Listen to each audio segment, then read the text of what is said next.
Hey everybody. I don't think I've had all the stuff together here. We had a little problem with the computer today. It's always something. Hope everybody's doing well. I have been super busy and we have a very busy weekend ahead of us filming stuff for game night for the SDJs. We really have almost everything done. We just came out with Planet Unknown, which was nominated for a Kennerspiel from Adam's Apple Games. We played that game last year. We actually played it on a live stream with Mike and Renata. Mike from Board Game Barbecue in Australia. He had been visiting at Gen Con, and we didn't actually get to meet up at all because it was just a lot of stuff. You know, they were super excited to be doing a crazy event like that. And let's see here if I got everything going. We played it. They had purchased a copy from somebody, like a flea market. I mean, maybe a virtual flea market or something like that, and brought it. And we played it with them, and it was awesome. We already knew we loved it because we played it on the cruise, and we were eager to play it, but we wanted to wait because at Gen Con, they had some copies and they sold out in minutes, and so. We ended up talking to Adam's Apple and mentioned that we would love to get the game. You know, I mean, I will buy it if I could, but they did not have it. So they sent us one as soon as they had them, which wasn't until they were going to get it in October, but I don't think we got it until February or March. And so we filmed it then. We were very excited to film it, and then held on to it because it was one of our first 4K episodes.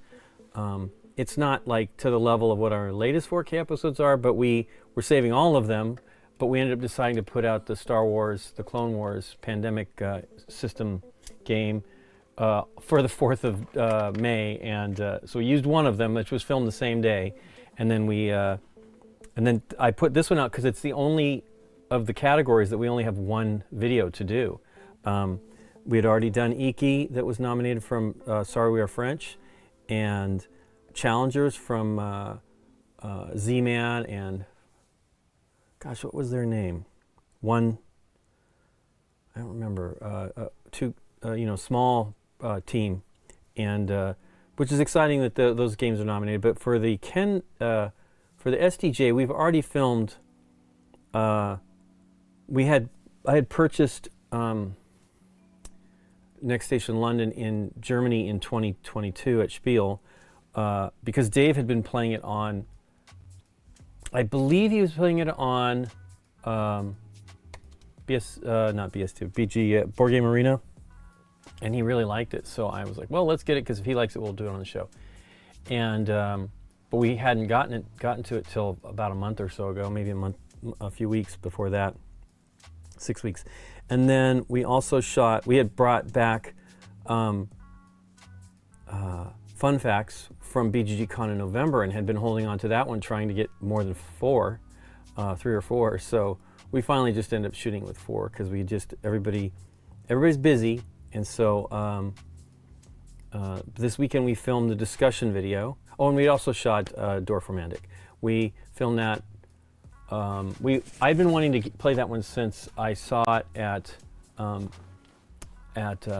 Spiel, but it was only in German, so I was just patiently waiting for them to come out with an English version, and they finally put it out. We saw it at Common Ground in Dallas, a really great game store, and purchased it there, and then took it home and filmed it right away. We filmed that one with Deborah.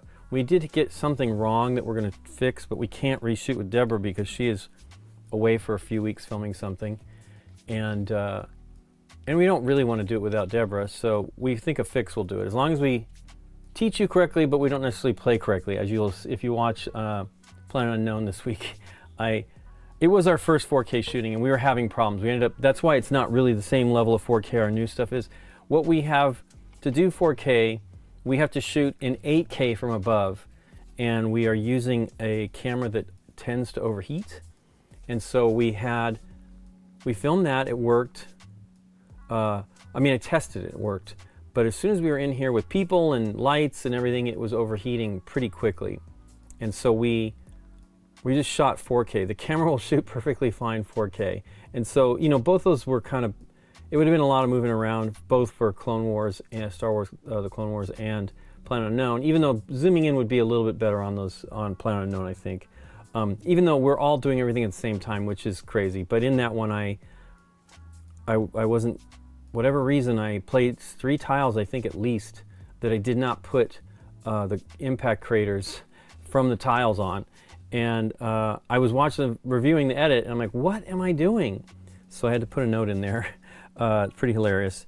So with Dwarf Romantic, we had a problem where we shot, the rules are, it's done by Pegasus Spiele in the US. I mean, they did it in Germany too, but they didn't have a partner in the US. So I think the rules would have been reviewed if they had done it with a partner in the US. And so there was just one. So the funny thing is, Aldi had played the game.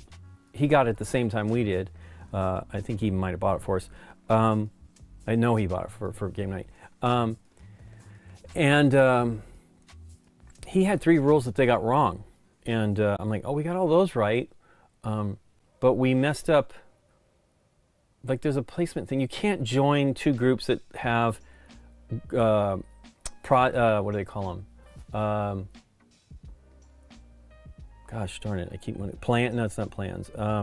Anyway, they each have, you have like tiles that you lay out that are goals or whatever that you're trying to complete, and you have to have 3 of them active all the time, and you can't have 2 of the same type that are built. You put it down before that, because it's a tile placement game, and you're building villages and forests and farm, grain, and they maybe I can't remember, meadows they might have called it, and you put it down before it reaches that value. You're trying to shoot for a size 5 group or size 6 or size 4, and we put it down. We might have placed it and joined 2 of them and made it a full thing, which you can't do, because what'll happen is, I think one of the 6, one of them goes and one of them stays, and I can't even remember why. The rule explanation is very strange. So anyway, we're going to try to fix that when we shoot the discussion video this weekend. We actually have to do the 3 children's games. We're going to have Brian and Tashi over for that. It'll be Tashi's last children's games, maybe. I mean, she's much more advanced player for a young kid, and so we want to have her maybe be involved with some of the SDJ discussions. I actually would love her to be in the discussion on Saturday, but I don't know that we're going to have 8 as it is, but I also don't know that she's played them yet, and I'm not, you know, she'll have another year of gameplay before we have her do some SDJ stuff with us, but it would be awesome to see what she thinks might win. But yeah, we film that stuff in the morning, and then we do the discussion video, and I think we're going to try to play Challengers with 8 to see what that game is like with a large group, because that's supposedly the way to play it, so we'll see. I do have, I haven't painted at all, so that's a bummer. I've been desperate to paint. I have been working really hard, but I just haven't been able to get out to the studio and do it. And it's really been a bummer because I have a lot to work on. The last thing I think I worked on was, let me cut to the other camera and I will, let me switch to the right one.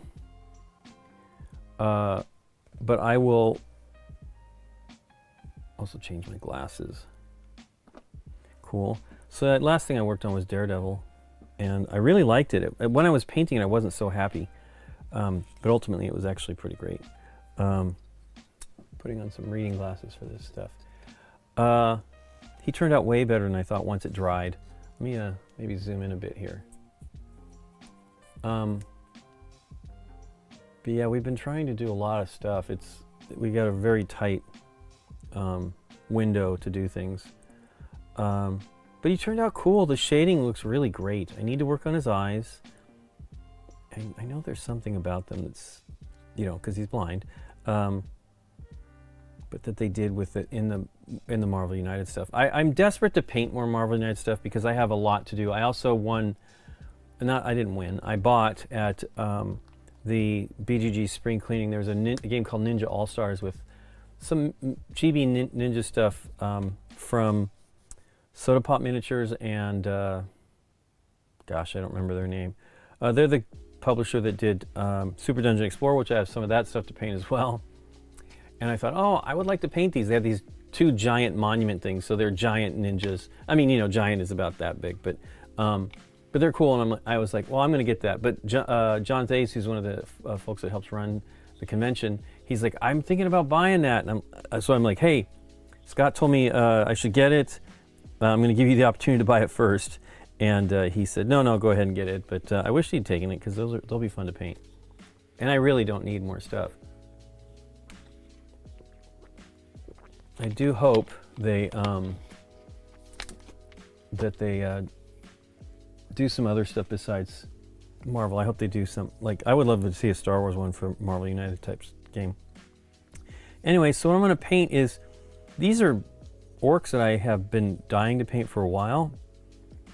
They are from Warhammer Underworlds. I imagine they're probably also available for, I mean, you can play these with Warhammer and Age of Sigmar.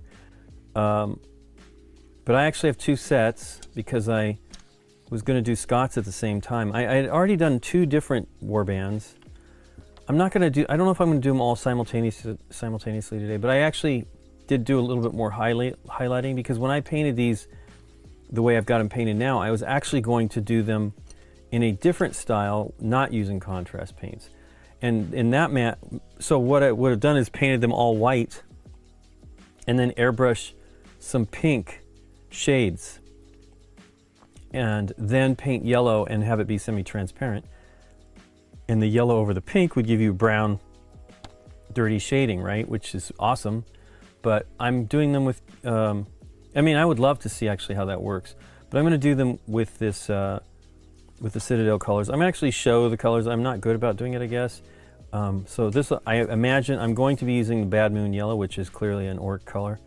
But people ask what colors I use, and I'm like, darn it, I meant to show that. I really should be showing that. Oh, another thing I did was, I saw a video on YouTube from Artis Opus. They are a paintbrush company and some paints and stuff like that. What they did, they had a thing called a dry brush palette. And supposedly with the dry brush palette, instead of using a towel, you get rid of the bulk of the paint on one of these. Now, I would use this. You can do it without priming it, but I think priming it will probably be best. Plus, it smells like burning since tastes like burning, because I laser cut it. So this is a Catan that one of the guys from Glowforge did, and so I just took those and made a textured. It's cut with different depths and stuff like that. So what you can do is you do the dry brushing. You remove the paint from your dry brush on here, and it keeps the brush moister. So when you do it on a paper towel, it sucks all the moisture out. Which, I mean, I had a chalky. That's the whole reason why I went down this rabbit hole and figured this out. It was too much chalkiness. I had made. I think I did this miniature here, where I tried doing her. I'm going to do the whole main box again slowly, where they are dry brushed highlighting for zenithal highlighting instead of airbrushed. And her face is, it's definitely a chalkier look, and there was lots of paint flying around. So it's like, there's got to be a way to do that where you don't have the paint dry out so quickly. And this was the solution. So you dry brush on this, or a palette like this. They actually have some. I might buy one of their palettes. So they have a small one that goes like in a one of your wet palettes, and then they also have like a blotter, like that you can moisten the brush and then do that again, which is intriguing. I mean, it's counterintuitive to the way I've worked with dry brushing forever, but yeah. So I'm going to prime this, and then maybe so it doesn't have because this is a MDF, so it doesn't have necessarily like some of these weird chemicals from the byproducts of burning on it. But it should be cool. I'm excited to try it out. I have not had any time. I had time to make that. I think I did it just before we left for BGG Con, but I have not had any time to come out here and actually do it. I would really, I want to get it all, get a bunch of these done. I really need to get the Marvel United stuff done. I have that whole set coming of the new ones next year, and I really want those to be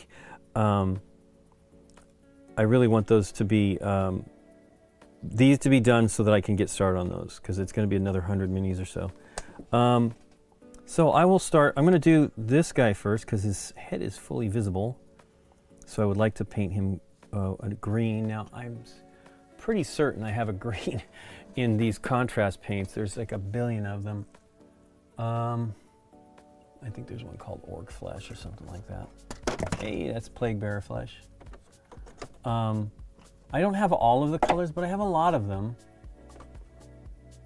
Mantis Warrior's green. I don't know. Striking Scorpion. So much green. I thought I had one. As a matter of fact, I thought the Hulk color was an orc. The color I did Hulk in.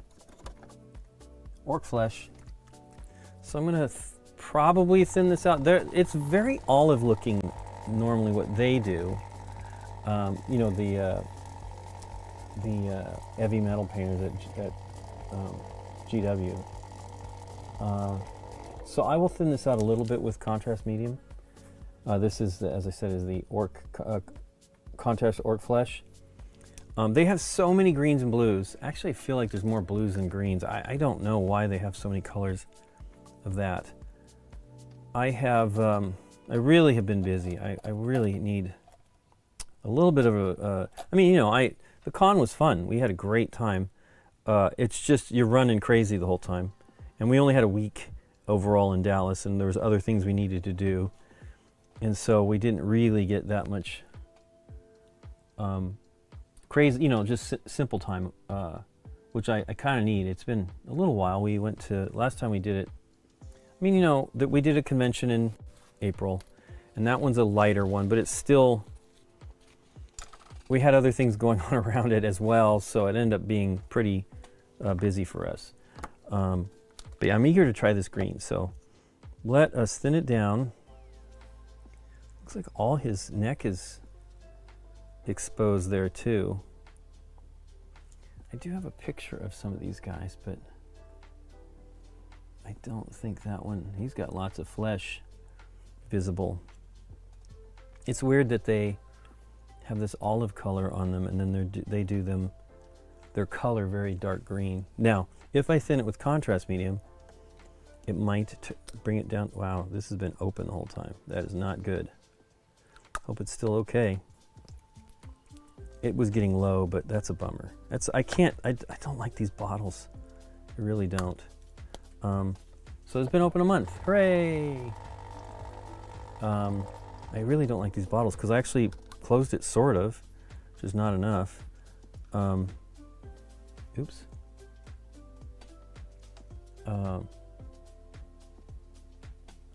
I've tried using some of the dropper bottles and I have not found good ones yet. The ones I have now are not very good. They tend to split on the lid, and so it makes a giant mess. And I've replaced, you know, I have like the same 4 bottles that I'm using, 5 bottles, and replace more nozzles than bottles. So I'm getting nowhere on that. Let's see how this goes. What a bummer. I wonder how much because the lid is dry. You can see it's got crystal structure like looking. I should just get the other one going. Who knows? Let us see what this looks like.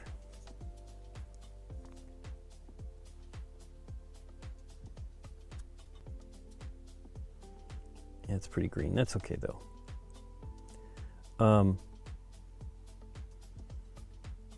But yeah, the great thing about BGG Spring is we get to play the just nominated games. Now, we had played many of them prior to the event, but we'd played none of the children's games. And that was fun. Christoph, the head of the jury, showed us that. And then we also got to play some games we just hadn't played in a while. We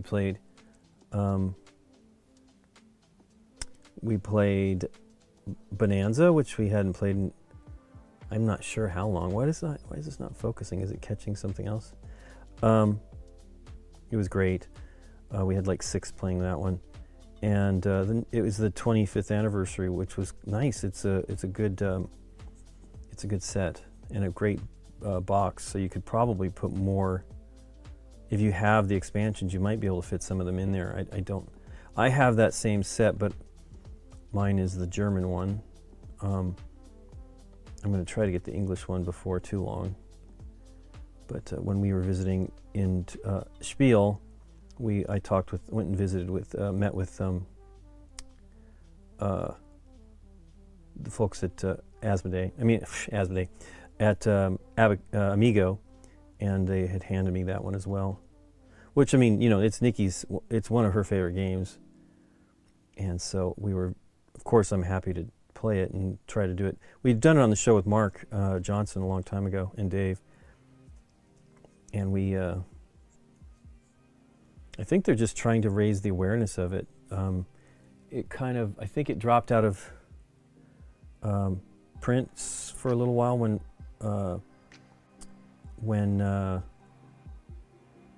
Rio Grande had it. And so I think Amigo got it back and then put it back out. So they're trying to get people to, it's a great game. It's Uwe Rosenberg, which is pretty funny for people that are used to his modern stuff. I mean, we did recently a couple months back, we did Tulpen Fever, which was not in English and wasn't going to be released in English. It's kind of a crazy luck fest, which I really loved. It's a tile laying game where you're trying to get, it's with dice, you're trying to get, it's not really a tile laying game, it's really a dice game, but you have some tile elements to it. But you're trying to get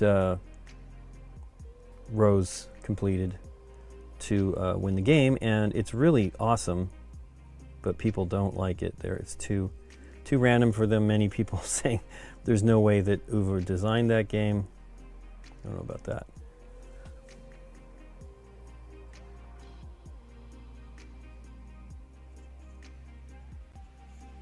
Well, he's drawing a little bit lighter color of green because I'm putting this lighter version on. has an earring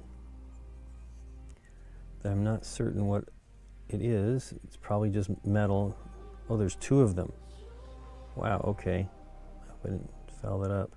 I will actually probably use metallic paints for that.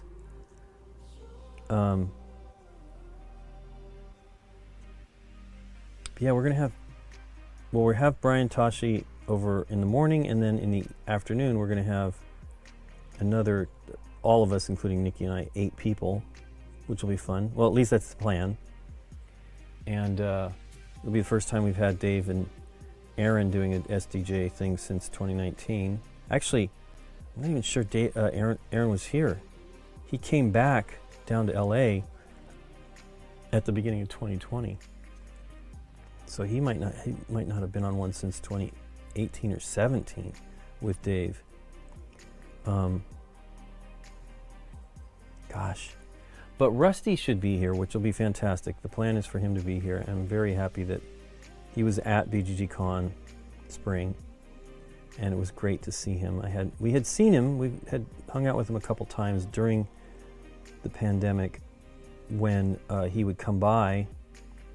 You know, his job is very crazy and busy, and so we'd stand outside and talk. And then last summer, when it was kind of warm, I feel it was in August, but I don't remember, he came over and we had dinner, and he did not feel well, and he thinks he was just eating too much too fast and in the heat, because we ate outside.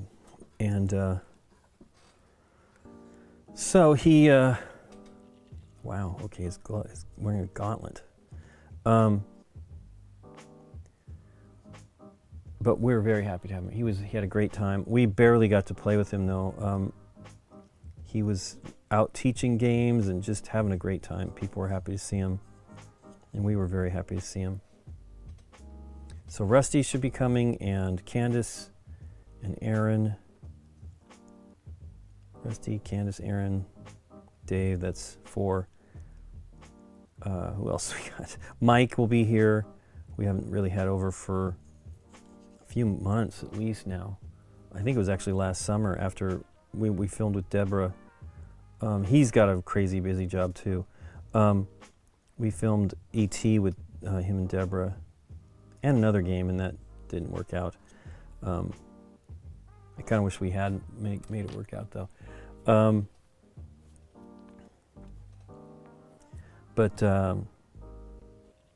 Where is the brush?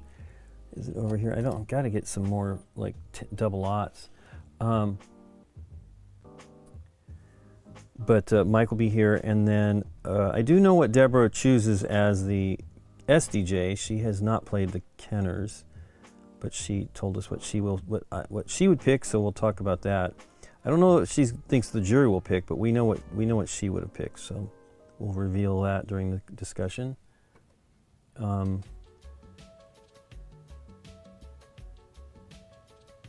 that'll be cool.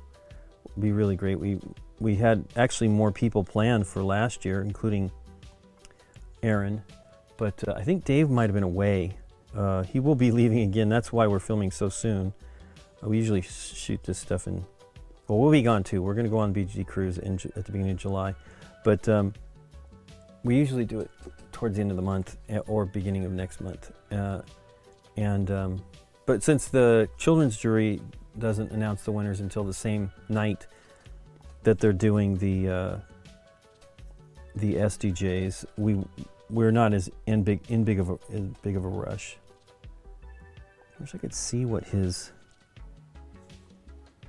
pants look like, because it looks like he's got armor and then some sort of pants, but maybe they're dark. He does have dark panels. Actually, does this one have? No, he does not. So I got some green on that, which is unfortunate because it will react with the yellow pretty strongly, I'm sure. So let me see.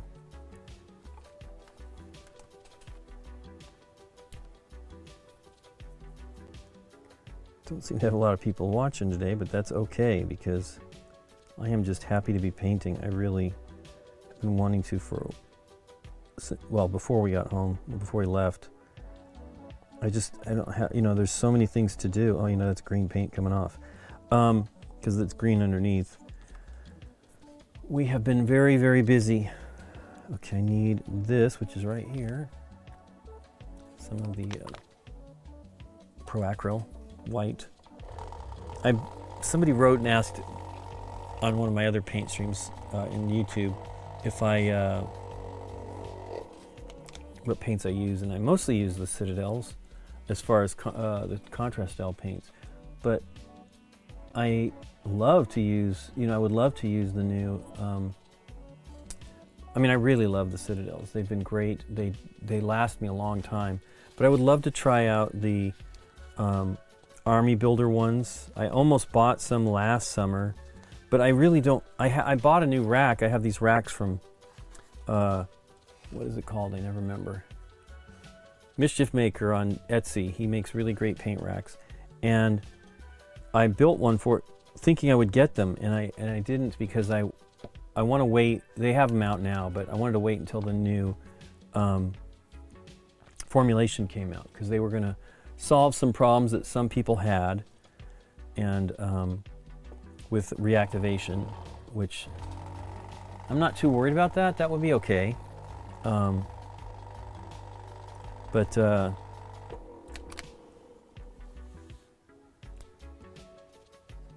mean, you know, because I'm very slow, so I think it would have plenty of time to, well, that's not true.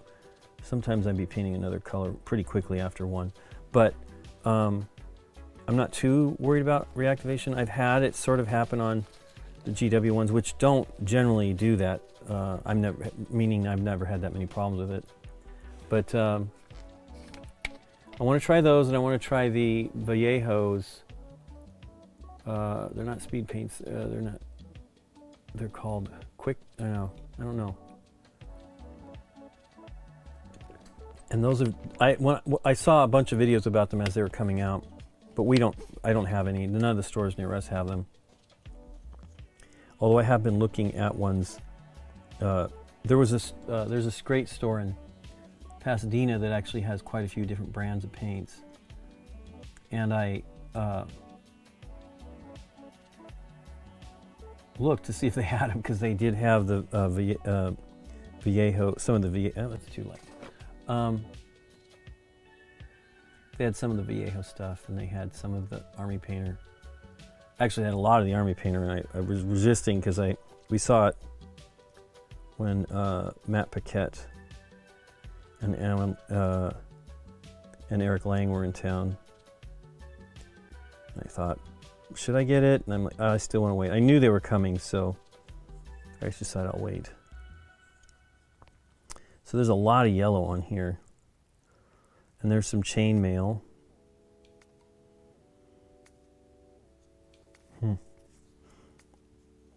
The fun thing is, you know, these are fantasy. So they're different, and they're more low tech, which I appreciate. I'm having fun with, have fun painting that. Let us see now. That green is pretty much, I think, all I need to paint. I do love the armor that's patched and stuff like that. These little plates, they're bolted, riveted on. They're awesome. But yeah, I haven't played Warhammer Underworlds in a while. I would like to do. I mean, there's a bunch of two-player kinds of things that we want to do. I would like to do with Aaron. Where's that thing? I just pulled it out. Gaslands. I would really like to do that. I did play that when I was in Germany in August, September. So I'm not thinning this. We'll see what I get. It might be too bold, but that's what I kind of want right now. Looks pretty good there.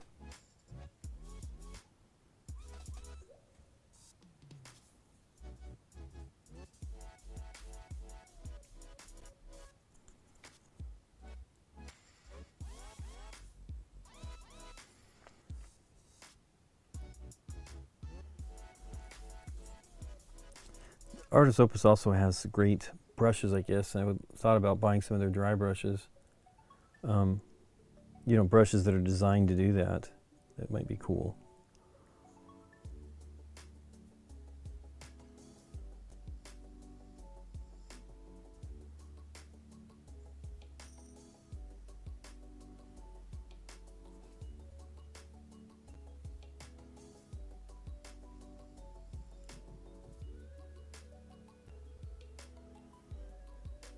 I will probably put some other color of yellow on here in some of the seams and stuff.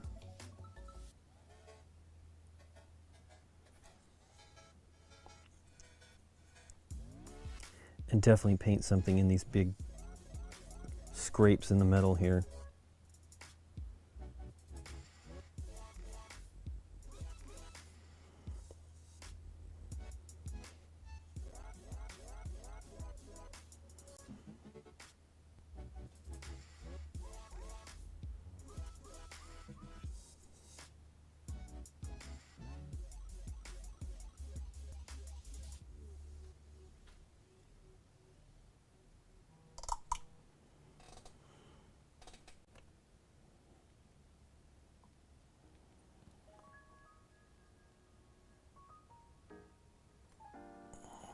Device giving me notifications that I don't even, it doesn't really matter. I try not to pay attention to that stuff when we're streaming.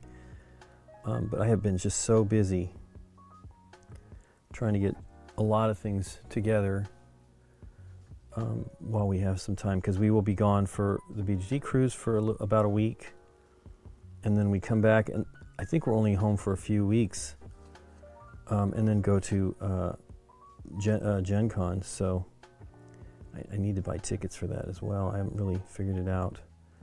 I'm not certain what we're, as a team, BGG's doing. We are definitely doing the Hot Games Room, which will be great. And I'm probably going to have meetings. But we won't be live streaming, really, which is, you know, I get it. It's actually a lot of work.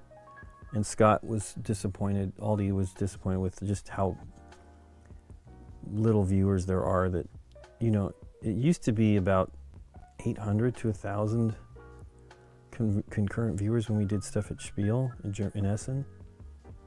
But I don't know that people care as much anymore about it. I mean, they care about the games. There's definitely you know, big time audience for the new stuff, but Kickstarter, for me, Kickstarter has kind of sucked the oxygen out of the room on some of that stuff. Where people are very excited about those large campaigns. You know, we were at Scott's, and he doesn't back as many games as he used to, but he backs a lot. And we were going through his stuff, and he, you know, some of these games are just massive, big campaign style games, and that is actually probably the best way to do something like that, is through Kickstarter. But if you back all those things, you don't have time for any other games. I'm not sure how popular Euro games are anymore, Euro style games. I mean, there is definitely some interest in them, but we shall see.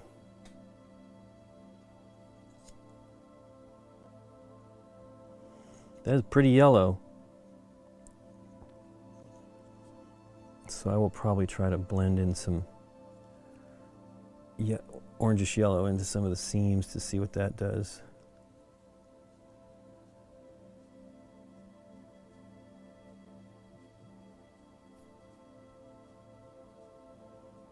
I don't think I've painted much orc stuff over the years. I know I've done a few things, and I have many minis. I don't think I've ever gotten an army though. But I like them. I love the design, the look of these units. Although I barely have any fantasy stuff. I have plenty of it in Warhammer Underworlds, and I do have like a, I don't remember, 7th edition, and then I have the Age of Sigmar. I got like 2 boxes of that and some other things when those came out. But I never really played them. And I know there was some disappointment with the rules that they fixed. I'm not sure what happened on all that. But I thought, oh, I really like these new units. All of that stuff the new ones look great. New meaning, you know, 7 years ago, 6 years ago. But I'm the only person. We used to have a group here that was really the beginning of our board game stuff, where we would play some Warhammer stuff and paint them was obviously part of the fun. But we just have, you know, most of those guys have moved away, and I can't even think of any of them that are here besides our friend Daryl. And I know he's not painting anything. At least he wasn't at one point.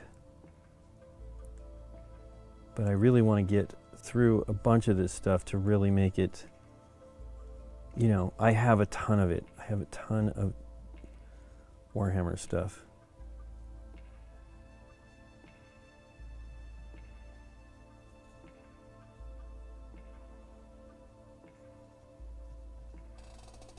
It looks like his shoulders are dark. They have like a darker gray going on for that stuff.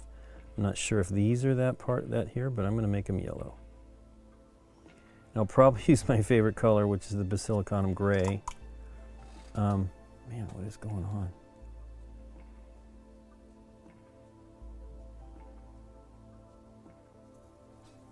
I do really like the Basilicanum Gray.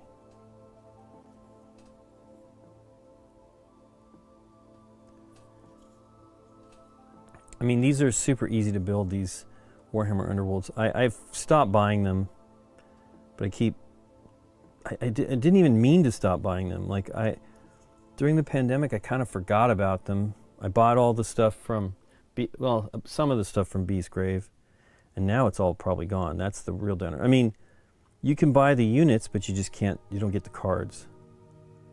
And I mean, you can buy them on eBay and stuff like that if you really want. I'm kind of committed to not buying so much. I have so many, and I need to not purchase any more miniatures. And I did, as I was just telling you at the beginning, I bought more at the spring cleaning cherry auction, and you know, that was all cool. I'm very happy to support that and, you know, buy that, but I shouldn't buy any right now. I really need to get through this stuff. So much. I may actually do a wash on this instead of a brown wash, although brown might be good. You know, like I use a lot of the strong tone. I could test it in a little spot and see what I think. But on the picture, let me show you what I'm looking at for reference, which is just the Games Workshop photo of their paint job, which is very nice. So it has this orangish quality on the seams, and you could do that with an ink. I do have the shades, I have all the new shades, I think, or most of the new shades.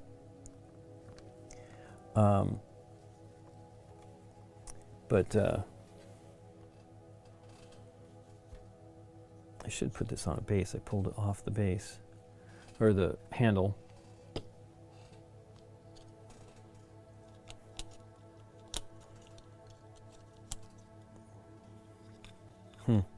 It's very bright.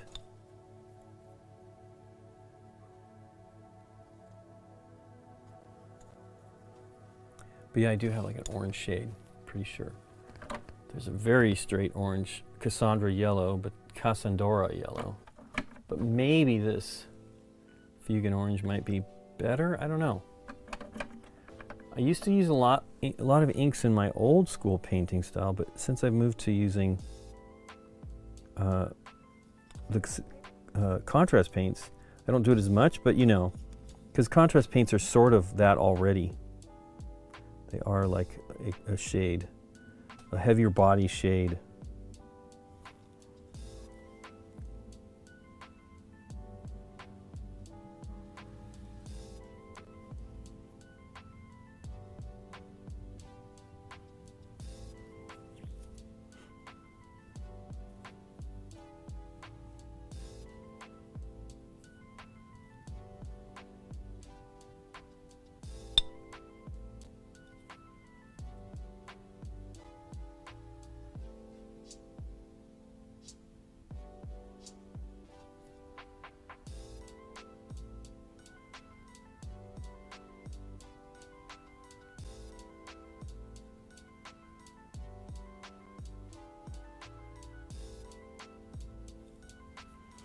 I don't think I bought any of the stuff from the Lord of the Rings Citadel miniatures. I feel like I should have, but I don't think I did. They are smaller. Now, I'm used to working with smaller minis. It's not that hard to do. But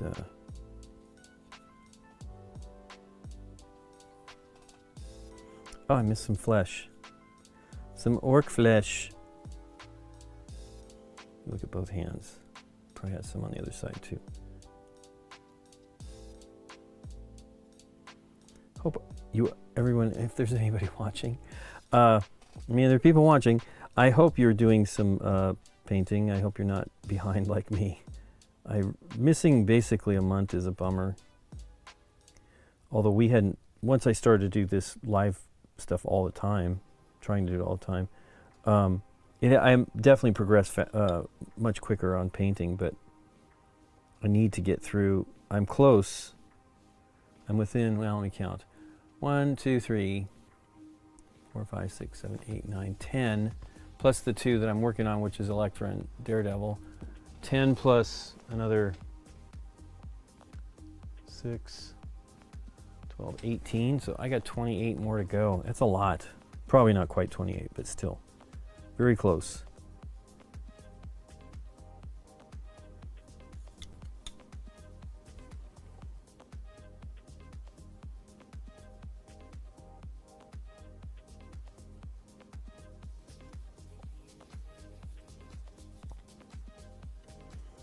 You really need some shading if you're going to do this yellow. The yellow is so...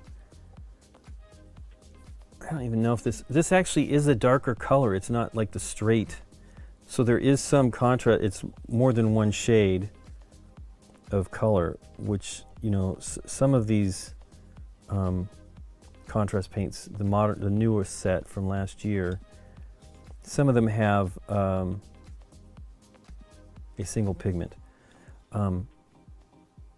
And so they don't settle and do some of the cool contrast effects that you get when you have some of the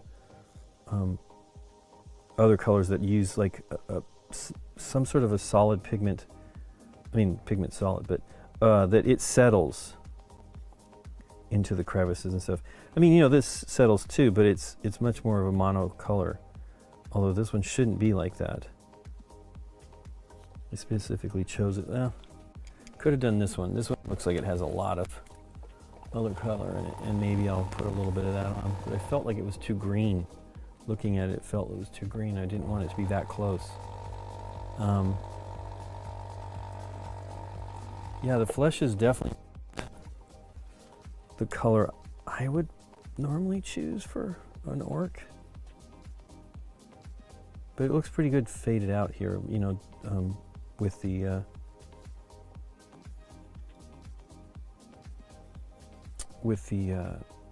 thinned out with the contrast medium. But I was saying these are easy to assemble. They are push fit, and they're pretty amazing. I actually, of course, glue them because I'm crazy.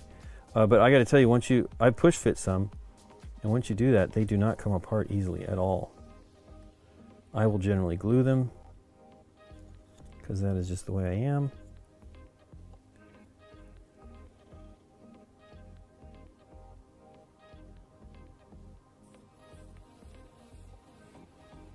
We are supposed to have Bruno Catala on Tuesday. I have not heard back from him.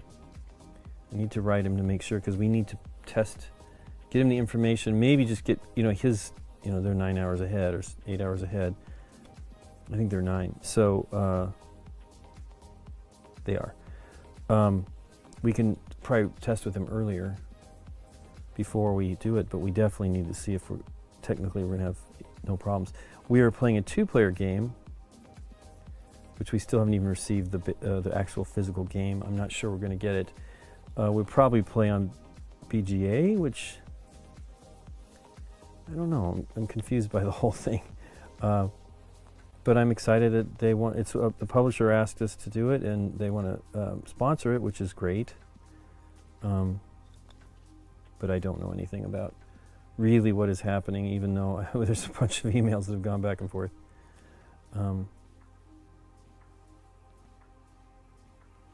We have not done that many sponsored live streams. We did Old London Bridge from Queen last year, or maybe more than that. I feel like it was early last year. I like that game, and I want to actually do it on GameNight.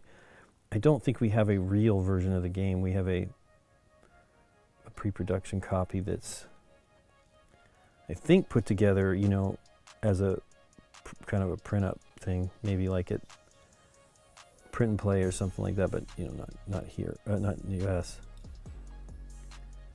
But wow, that axe is all metal. So I might dry brush that. I don't know.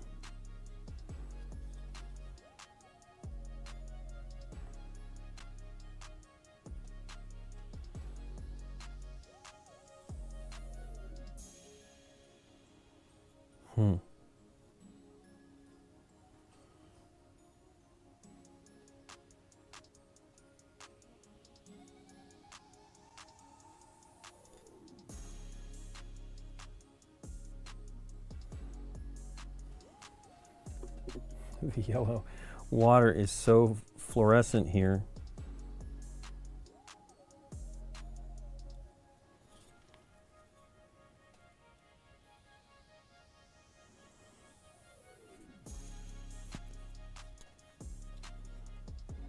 So I usually do like the chainmail, and I'll just try it.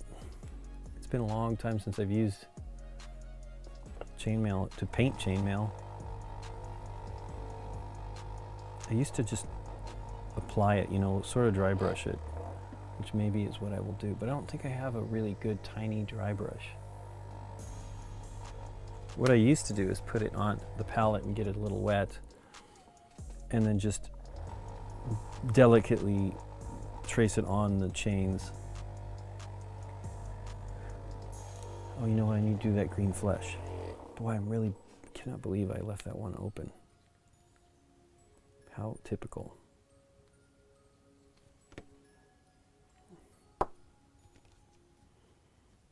I've left them open for a week and it's not so bad. But a month, not so good. Boy, this one dries up so quick. I'm not sure.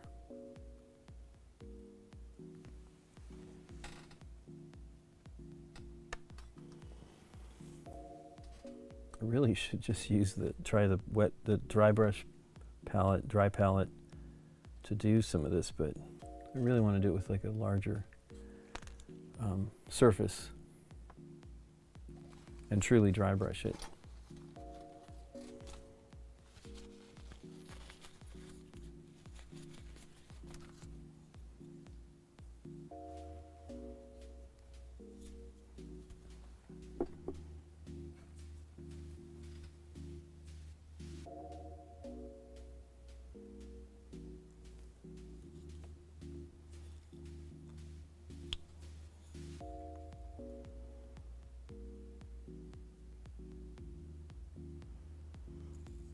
So maybe I do that and put on one of the inks or the shades. I think that's what I used to do. It's been so long. So I painted chainmail. Really painted any chainmail. Because this was originally painted black, it would look fantastic over black. But I have zenith all highlighted the whole thing, so.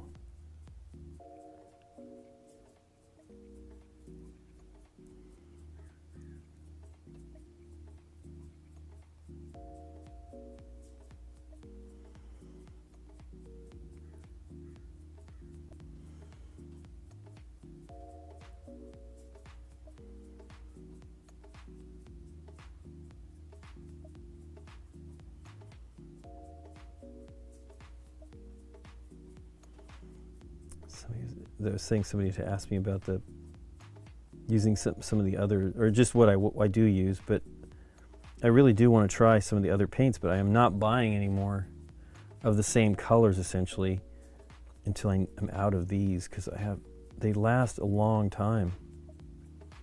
I've painted a good 100 minis with, you know, I use some colors a lot, but I painted about 100 minis or so. And I still have a lot of this paint. It really goes a long way, for me anyway. I'm maybe a little bit lighter on the paint, I don't know.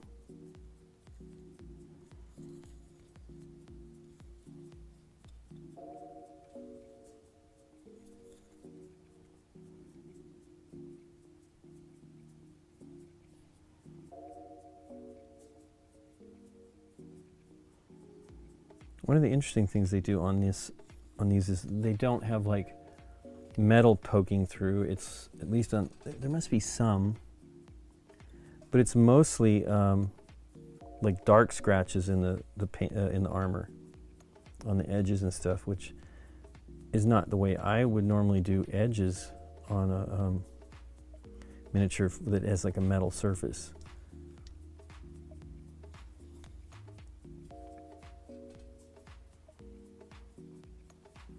I do, one of the things I'm very eager to try is Army Painter has, their speed paints has some metallics. I have no idea what those would be like. I should look, I saw them, I think before we left, on, somebody had it on YouTube and I'm like, what? But I should look and see if there's more video showing them off, because wow, that's intriguing.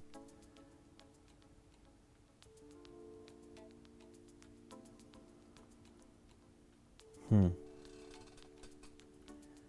guess that it's supposed to be flesh. Don't feel that it is, but maybe.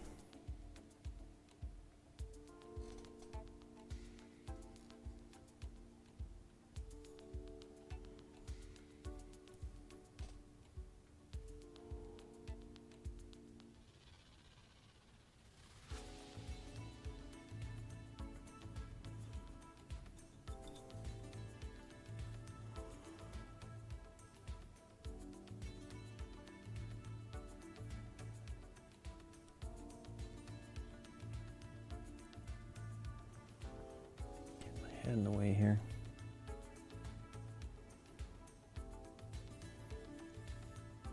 See, I probably use some Null oil on it. See how that works. It's a different quality of the new versions of Null oil.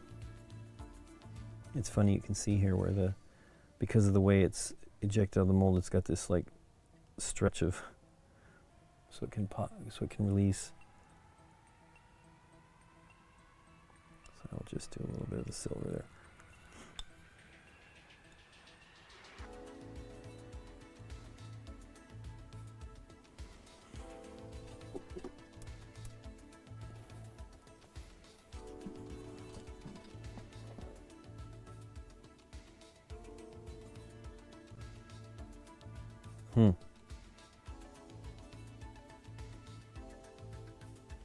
Yellow everywhere. Yellow on his boots.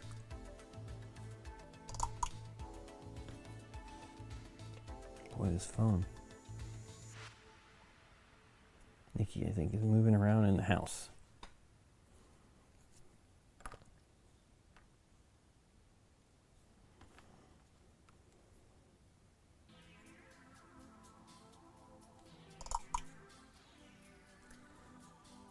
She was saying she might come out. Should be cool. She's been working on a gift for our friends Annie and Sebastian. Trying to get it done soonish. I don't think I cleaned that well. There could be metallic pieces in there.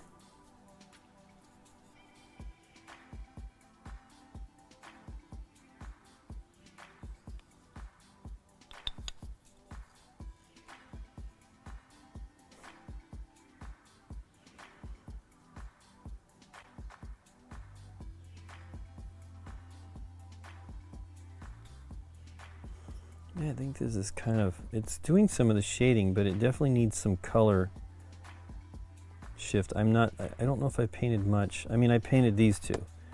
So these were just the single color pigment reds. It looks good because of the shading, the zenithal highlighting, and it's a large miniature, so it looks good. And Electra looks pretty good too.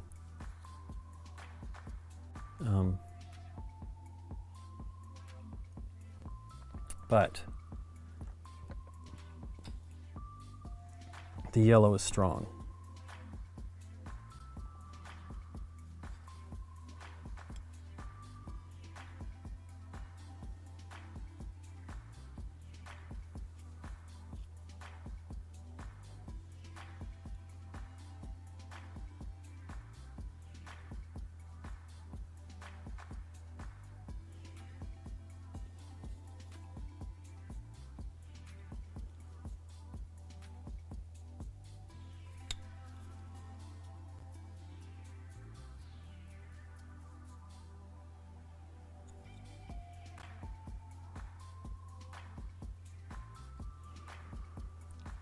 My mom is going to Hawaii, and the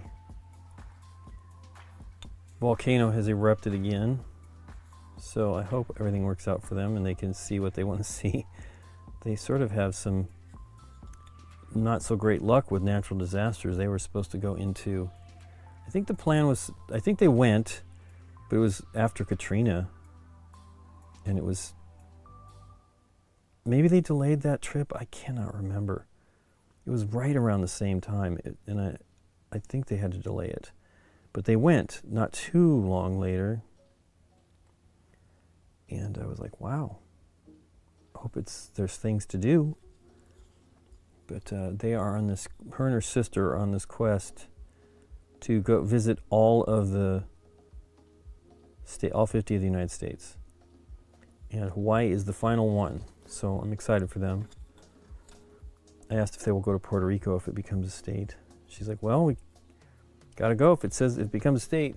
Can't. It's funny that they're doing that. They have, over the years, they've done a lot of traveling. And went to Europe too and had a good time with that. Boy, that is just yellow. It looks like a not the Vikings, Packers, Green Bay Packers.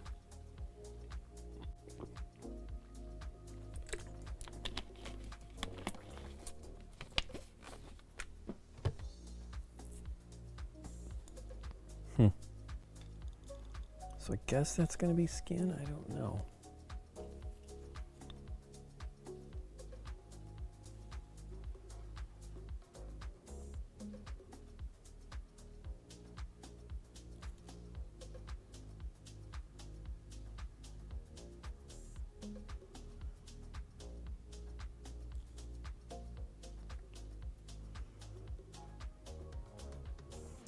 The great thing about the BG Spring really was just seeing so many people.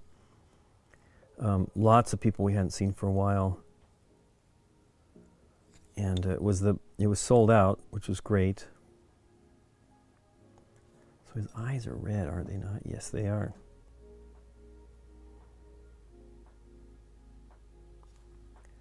Really am tempted to try to do the dry brushing thing for the axe. I do have a smaller dry brush. I could try it. Got paint. Try it here. I'm going back to the regular style. Wow. Doesn't even look like there's any paint on the brush. That's how crazy this is.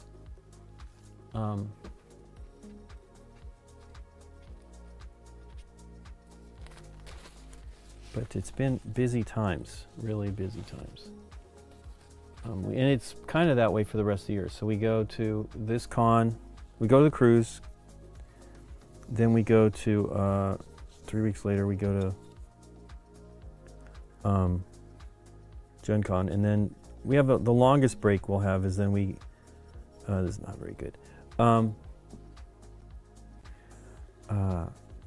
We have a break between that and Spiel, and then basically about a month for between that and BGG Con, which should be good. We're really looking forward to BGG Con. I'm not really sure what I should do here. It's very dark. They ink it, and then they do some edge highlighting on the chunks in the axe.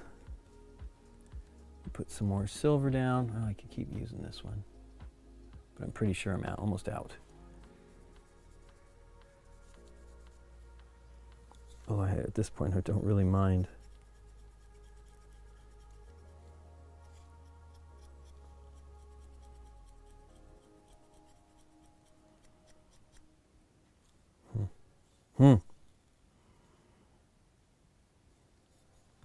Really needs a lot more.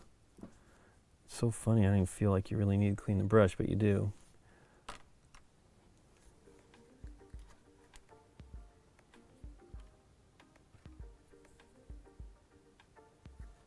That is more paint. Of course, I dipped into the pot to do it.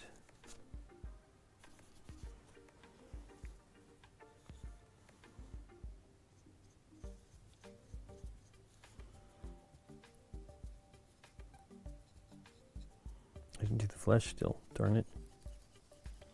I did some of it, but forgot the... What am I doing? I really think I need to put it on the palette.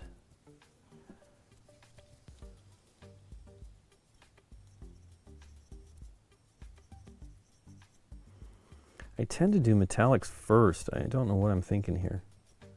Could make a mess.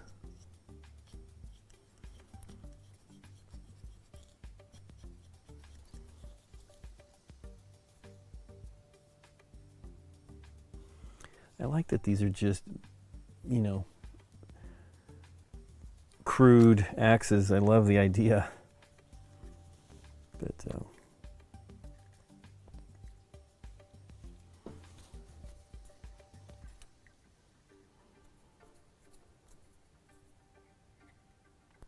wow, the paint is just crazy on this. It really does.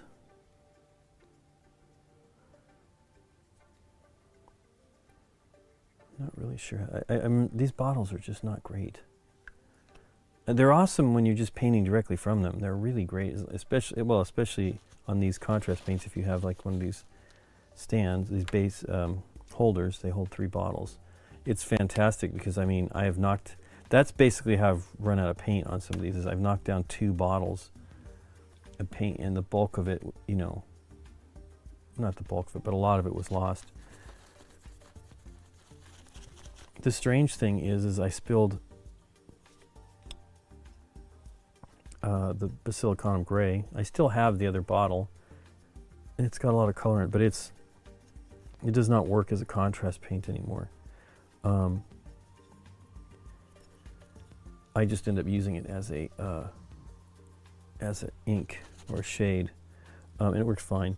But I did buy a new bottle of it.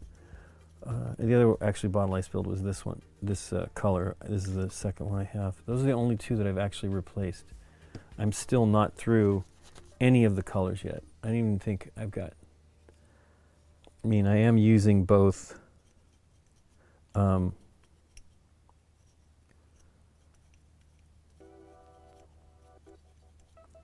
bottles of the Basilicanum Gray.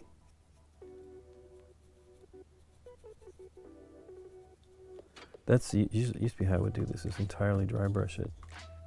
I don't think I did a good job right there of it.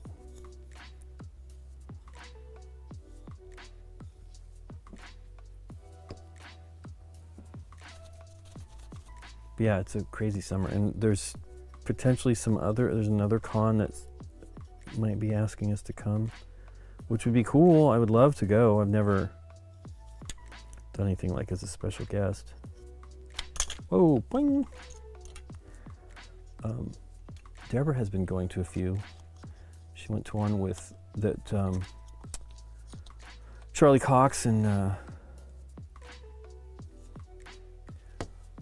Vincent D'Onofrio were at, which is cool, and they were all together for a bit. I am very sad they're not going to use her in the show. I know she would like to do it. But they just don't have, they have a different plan, at least for now. I don't know story they're telling, of course. They don't tell. I think the production's on hold too right now anyway because of the strikes. Because the writers are on strike and the actors will be striking. The directors, I guess, have made a deal. So, I mean, they're not striking for sure. The actors, they've approved a strike, which is, you know, that. And Deborah's filming right now, so I don't know how that's all going to work. Or will be filming very soon anyway. She's undergoing some training. This is really Green Bay Packers orc. Well, let's see. Okay, let's try some basilicanum, some of the real deal stuff and not my messed up bottle. Yeah, what happened on that basilicanum gray is it spilled and somehow some of the pigment, like the lighter pigment, didn't get, I mean, I didn't think it would, like, you know, I picked it back up quickly, but it spilled quite a bit of paint. But somehow, I'm not certain, because, you know, the white settles at the bottom here. I'm not sure what happened, because here's the other bottle. There's nothing. Tiny bit, and it's kind of blue. So somehow we lost the white pigment, and it doesn't work anymore. So,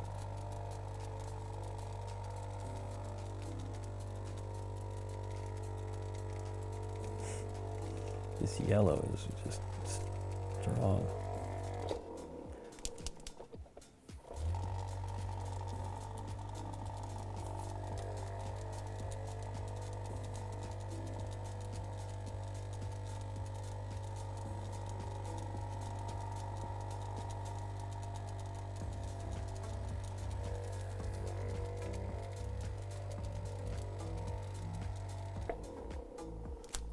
I think I'm going to try to just do this dark and then come back with some edge to highlight the edges.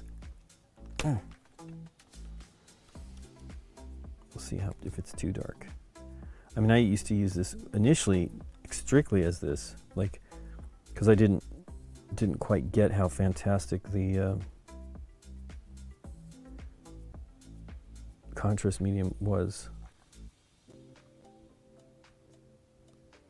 Oof.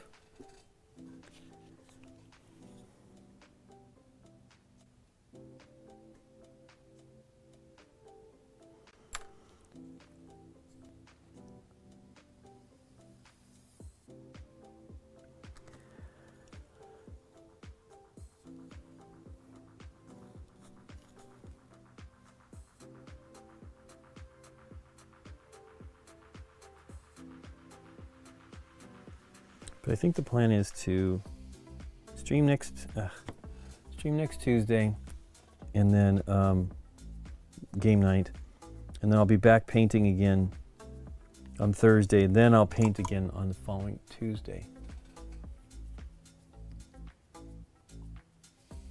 Hey, my mom's already in there. Fantastic.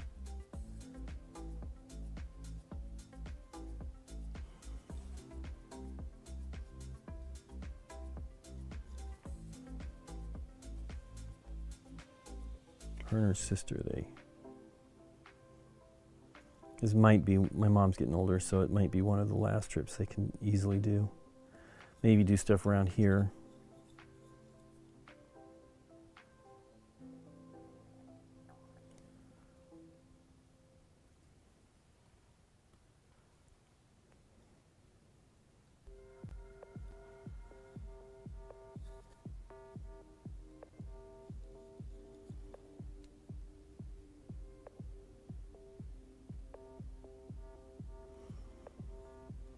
It's a little too dark, but I'm going to go with it. My biggest problem here is just getting it on the edge. But yeah, we saw Ken Shota from Japan. I hadn't seen him since 28. Oh, no, he came in 2019. He came to BG Spring, I think. And the time I saw him before that was in Japan. Tokyo Game Market, and then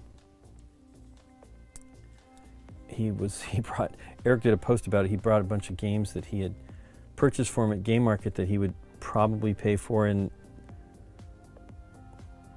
October of 2020, I guess, but maybe there's 2019. And so Ken had been holding on to them for him. And then Ken brought us 6 copies of a game called Nana that's also coming out it is out, and it's on BGA, called Trio, that is really cool. It's a fun, Aldi says it's gamers go fish, and it kind of is, but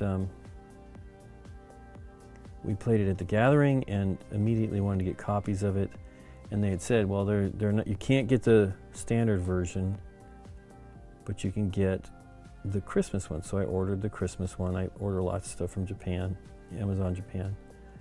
And then I asked some folks in Germany if they could get it, and then I remember Ken was coming. So I contacted him and he got us the copies, and we were very happy to get that.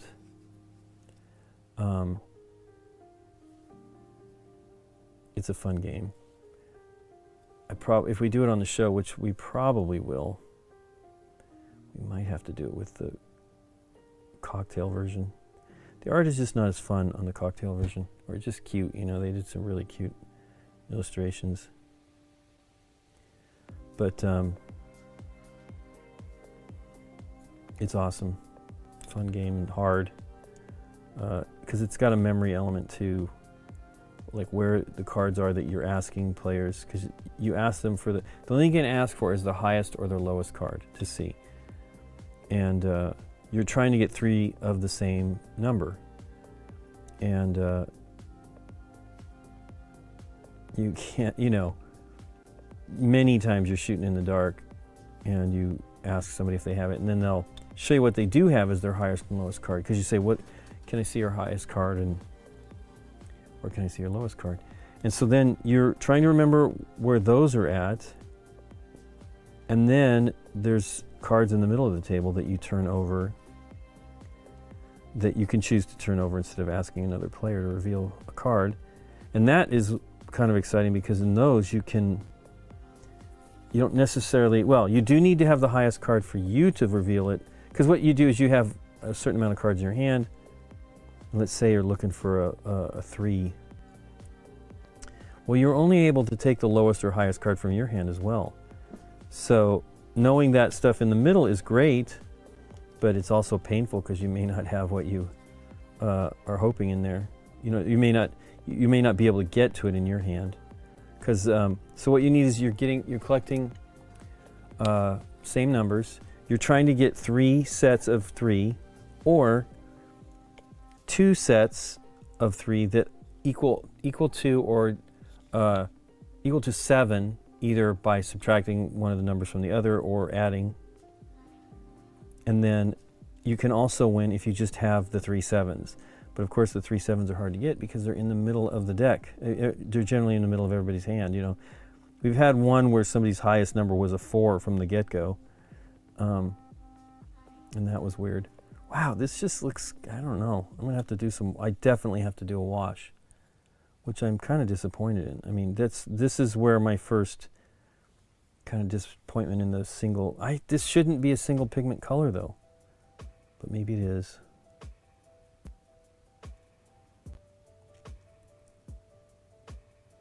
And this is coming out with, some people don't like this color because it tends to be too mono, this basilicanum, and it is kind of monocolor. It's not settling into, well, I got to give it a chance to dry, but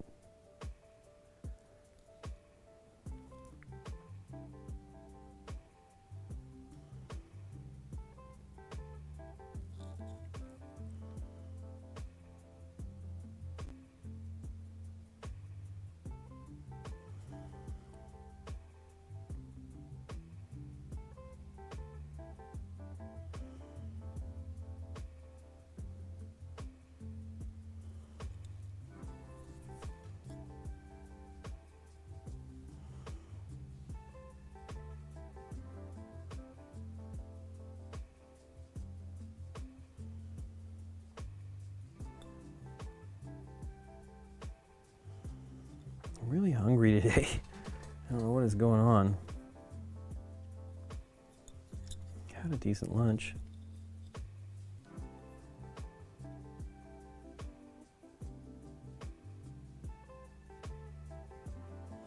know what these rings are on the edge of the armor. There's one up here, and I noticed one on the other side.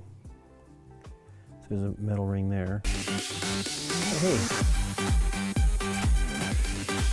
Thanks for the resubscription, Supreme DNAC. Wow, 4 months. Thanks so much for the support. I'm painting today, so just me. We had a great stream on Tuesday. Nikki and I played, gosh, what did we play? Played The Mind, Soulmates, and Kites, which I'd never played Kites. That's a hard game.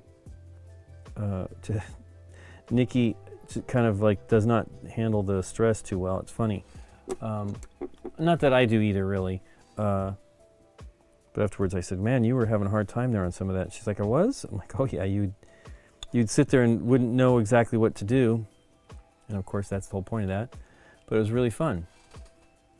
What was lunch today? Today was hamburgers. We went to a hamburger place, which is good. I was kind of excited about that. We don't go to that many hamburger places anymore. And I don't know that we had any in Dallas. I can't remember. Maybe once. We did go to an Arby's though in Dallas, which was fun. I like Arby's. We don't have them really in the immediate area anymore here, so it's a bummer. But we were gonna maybe go to Bronco, which is a burrito, a taqueria nearby that Dave introduced us to a long time ago. And he was like, oh, you should have asked me, I would have gone. I didn't think about it. But I would have liked to. I thought about it. I mean, I didn't think he would be ready. He's funny. He messaged me this morning because he's been up in San Francisco with his mom, and he messaged me this morning because he was home. Came back yesterday, and immediately he messaged me, and then I wrote him last night saying what was going on with the streams. Why is it not showing up? Thanks for the follow, little Curdy. Thanks so much. Why am I not? Oh, you know what? It's happening up there. I'm not actually looking at the stream. We usually, when we have the call, we see all that stuff as it's happening, but we're not. The call is behind me running the live stream here with the software you use. Oof! I don't like this straight yellow. I need to get something on there. It's driving me crazy. But let me first do this. Oh, I'm gonna try this contrast paint with the pants, a little grayer than the black. Probably should have done it with the other stuff.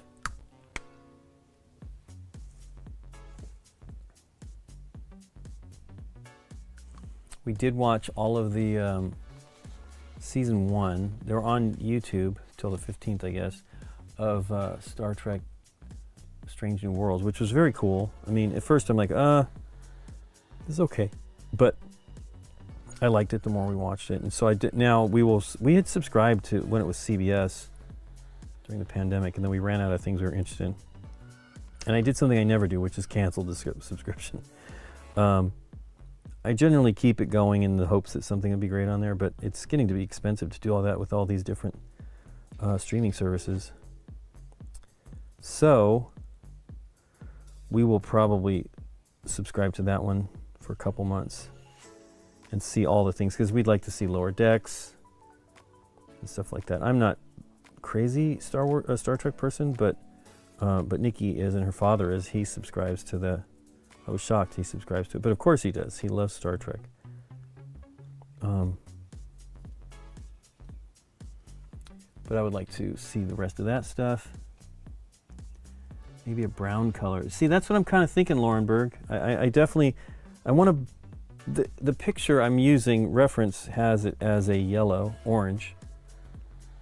And it's cool. I like it, but definitely I have like this ink that I almost always use, Strong Tone. It's a brown colored one. It's more like, shoot, which one is it like here? Not Seraphim, not Reichland Flesh Shade. I guess it's Agrex Earthshade. It's more like Agrex Earthshade. That's a shade though. Don't I have them? Oh no, those are shades. They changed some of the stuff to a contrast paint. Yeah, Star Trek is good. I just never watched it. My dad and my brother were really into it when I was young, and I didn't dislike it. I just wasn't. I'm just a Star Wars guy more so. But I've always, like, I liked the movies. I liked most of the movies that that they've done over time, including the new ones that most people don't really like. But of course, the new ones were more Star Wars. Wow, I think I put that. Oh no, that's supposed to be armor. What did I do? Harumph, I say. I think I did that wrong, so I will be maybe fixing that. But I do love. I mean, I really. So when we watched, we liked it. I liked Discovery. I thought it was okay. When we watched it during the pandemic, I think we watched 2 seasons of it, and I liked Anson Mount doing Captain Pike, which I know the Captain Pike character and all that, so that was cool. And when they were continuing the show to do that, I was like, oh, I want to see that, but it only came out last year, so we probably watched in 2020, I think, all that stuff. Watched Picard, which I thought was pretty good. And I never really watched any of Star Trek Next Generations. For the longest time, I always saw the same episode. It was driving me insane. And I would call people whenever there was that in the Cheers. I would see Cheers in reruns. And I always saw the same episode with Kirstie Alley. And so I don't sit down and watch a lot of TV. Nikki watches more than I do. But she didn't watch that much, really. And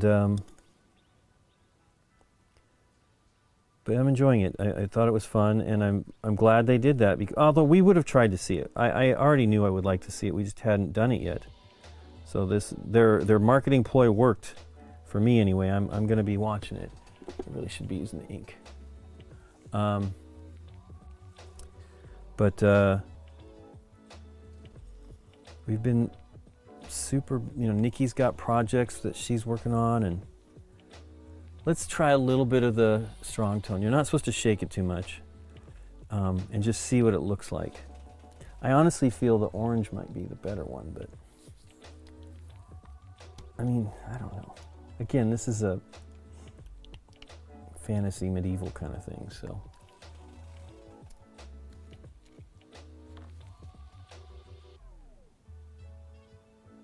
I really do like the strong tone. I don't know. I think the Citadel ones are. I mean, I have large bottles of the old versions of them, and I have then the new bottles. And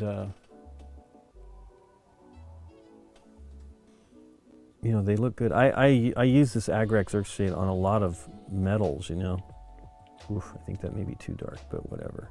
We shall see here. We're going to try it the way they do it.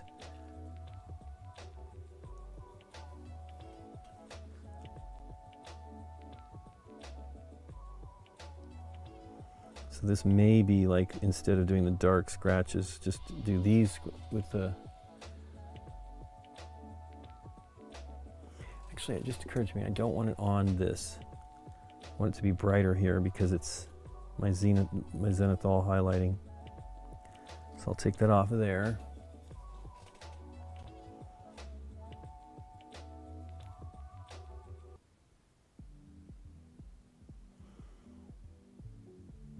A friend of mine has recommended that I do some undercoating with the brown, particularly for the flesh, like faces, because that's one of my biggest disappointments with the Marvel United stuff, is that I end up making them look like dirty kids, like out, playing out in the playground or something.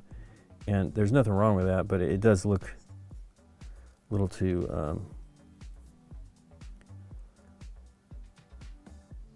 wow, like they have razor stubble, or a 5 o'clock shadow.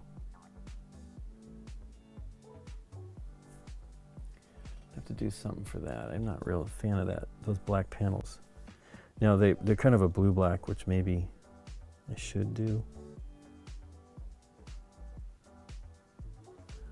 Now, you know, one of the things, I don't worry about them matching exactly between the different miniatures, because, you know, these are all cared for, or in the case of the orcs, not cared for, in different manners, and so they,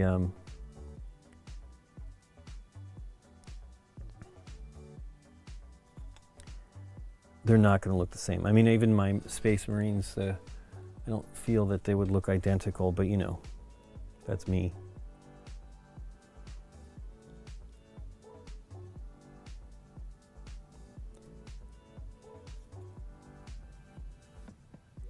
That's helping. It's definitely less, I don't know if you can see it, it's definitely less yellow.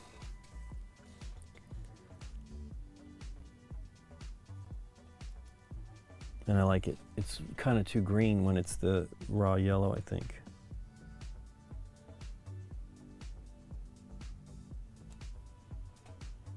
Let's see that, guys. Oops. Wait. I have it opened up as a picture. Oh,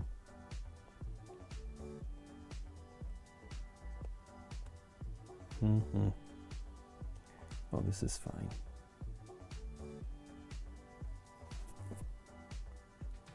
But it definitely helps. Makes them look, for sure, kind of dirty.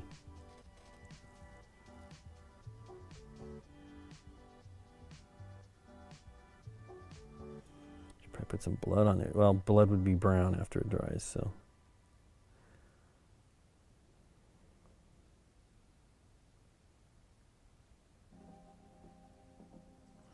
But that was fun. We kind of burned through all that in a few days.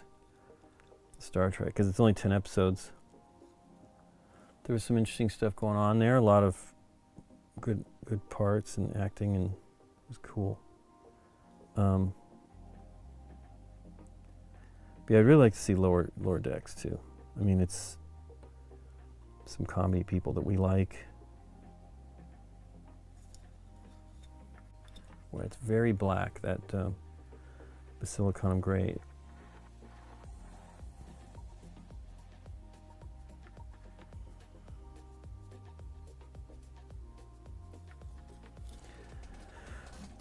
Well, I do like that color. I think that definitely helps. So up in here now.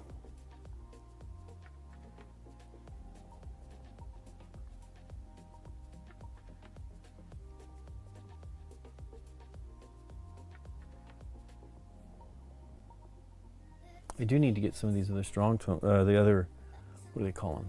Because they have a different name. They are called quick shade washes. So I need to get some of the other ones. Strong tone's great, but I bet they have a pretty decent Nuln Oil replacement.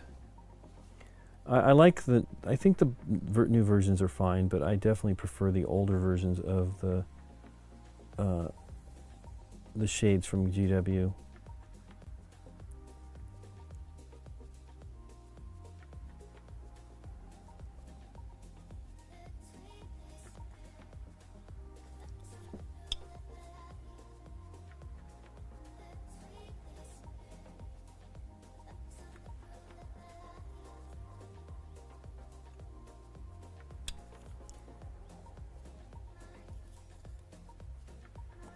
Now, there would definitely be a lot of brown on the, or darker color on the feet, the boots.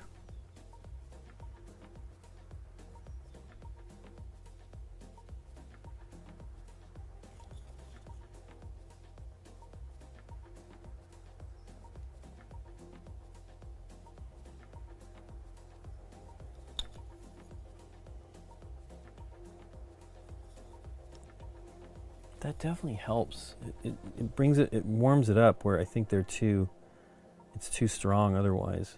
Of course, I'm putting this on a panel that is kind of high up, but actually I think I'm happy with it, so I will probably just go with it on all of it and just wash it. And then try maybe a wash for the skin to do some shifting there. It isn't all, like I said earlier, it's an olive color, so maybe... It's funny though, putting a color over these contrast paints. I've never really had to do that. But I feel they don't look right. Now this looks kind of like Shrek. He's an ogre. Color-wise, it's very lime green with that on there.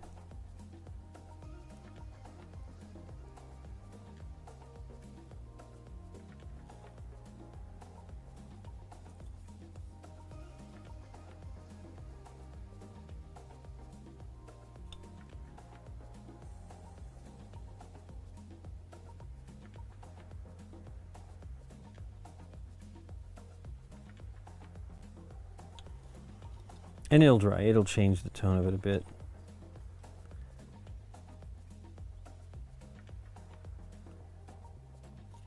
You kind of have to do the whole thing, though. You can't. Kind of looks weird. Well, and rightly so. If I'm not applying it over all of it, it does something to it.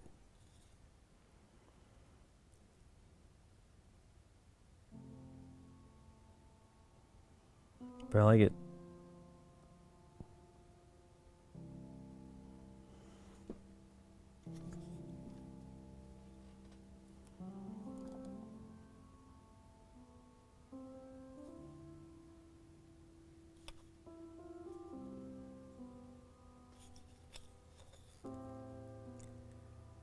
I guess that someone had asked us, Chris Cieslik asked us, he's Asmati Games, he asked us about on our stream the other day about the Twitch changing the sponsorship stuff.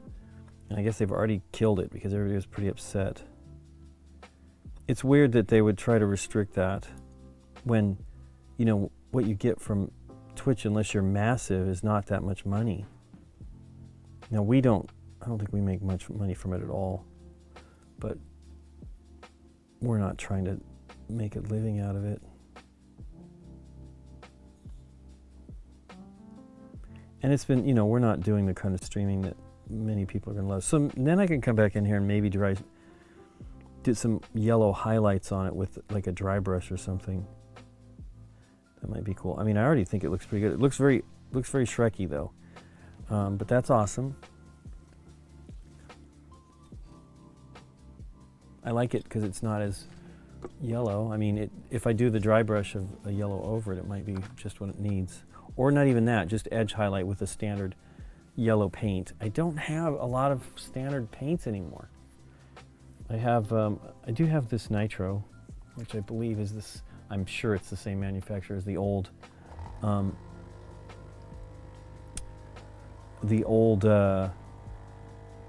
Citadel paints.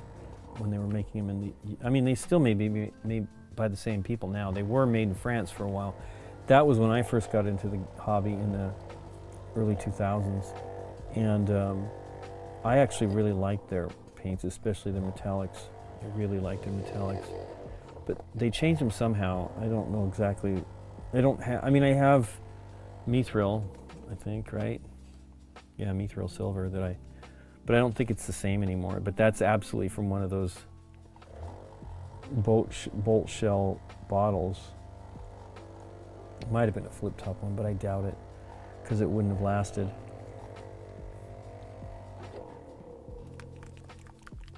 Let's just see what this looks like. I'm not going to go on it yet, but I bought these. This is a Swedish company that I really believe they're the same paints. I believe they're made in the UK.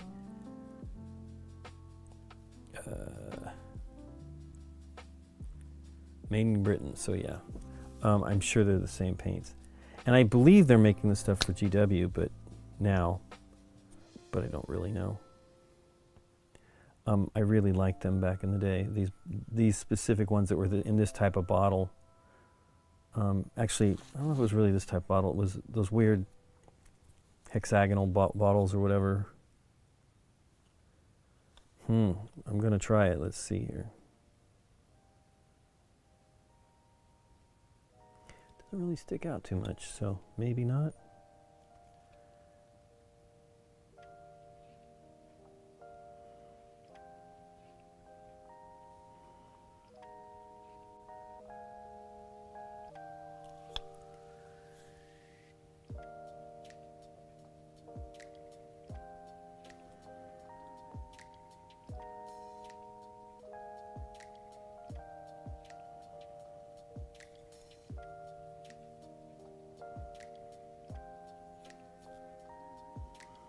anybody saw that whole deal with the,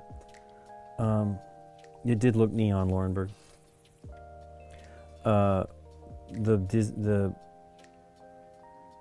They're suing, Upper Deck is suing Ravensburger for a card game, which is crazy.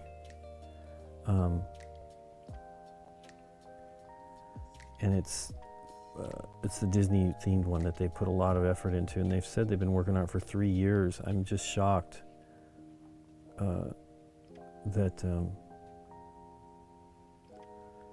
number one, that you can even, I don't know what they expect, you know, I mean, I don't know, I don't know the situation, and we'll see how it all comes about, what happens, but goodness. I mean, they're just getting ready to release those games, the Lorcana games. I don't think it's going to stop them from releasing it, but what a crazy mess.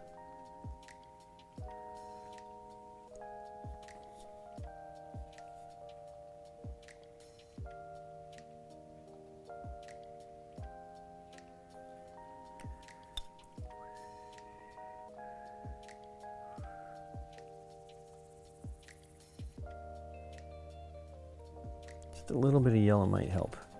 So we'll see. That looks cool though. Cool. Okay. Let me get to the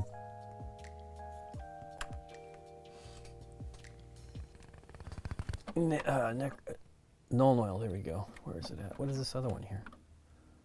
That's something else. I have not used these that much.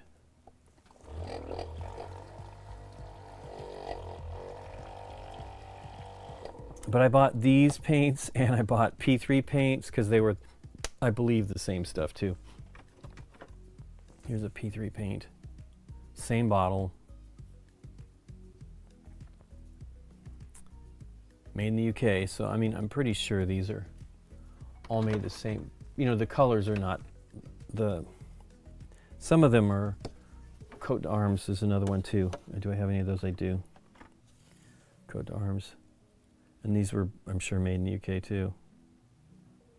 Manufactured by HMG. Now that is absolutely the people that used to make the paints for, and may still make them now, for Citadel. So I bought a lot of those when I was very disappointed with the bottles for the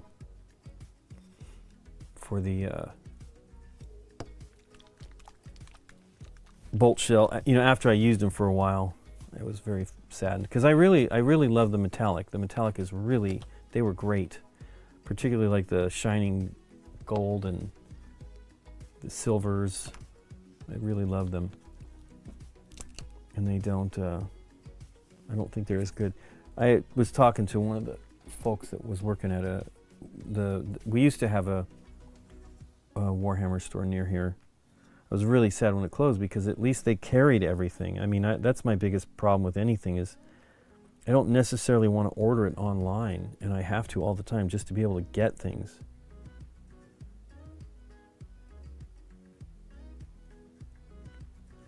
And this doesn't quite feel the same. The end result is fine. I looked at it when I was doing some stuff previously, but I feel it's kind of thinner. You know, with color, not necessarily the consistency. The consistency is definitely not like the inks used to be. And that's fine.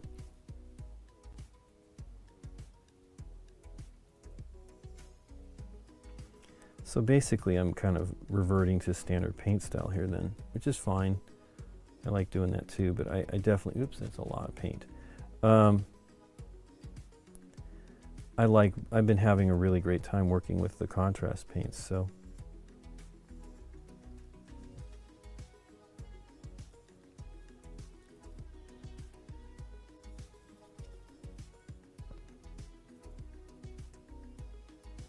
I need to put some silver on those buckles.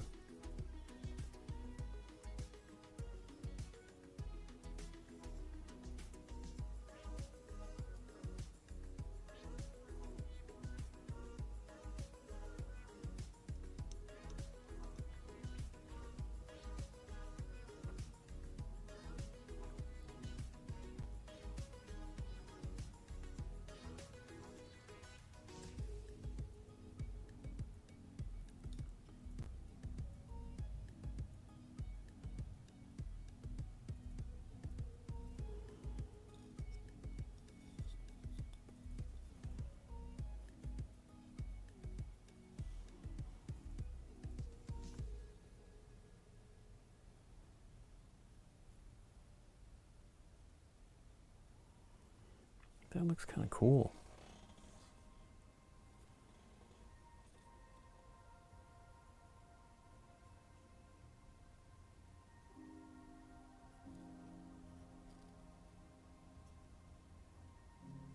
But I definitely would like to see what the speed paints are like for metallics.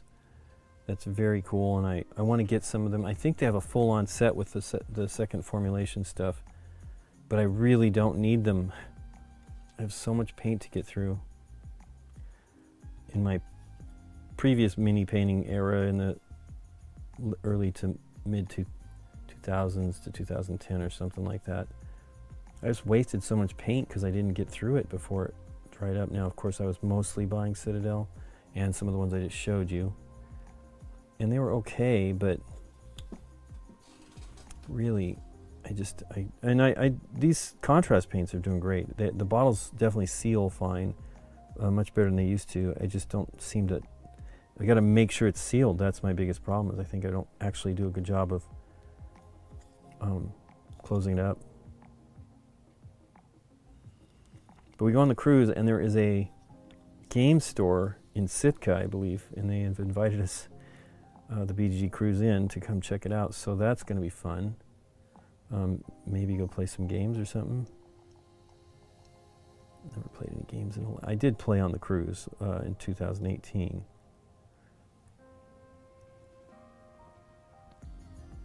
And the cruises are fun because of that. I'm not a big cruise person, but playing games on a cruise is really fun. Well, let's let that go. It's looking pretty good. He does look a little Shrekky, except his skin does not look like Shrek. I don't want that to sit like that and dry, so. We are doing the cruise. We're going to Alaska. We are in the second week. And then I think, I can't remember what next year's is. I think it's Europe. And we'll probably, Scott wants us to do those. We're kind of, semi-celebrities on that, and it would be fun to do. And Europe would be fun because I've never been to Italy. Hey, look at that big old splotch.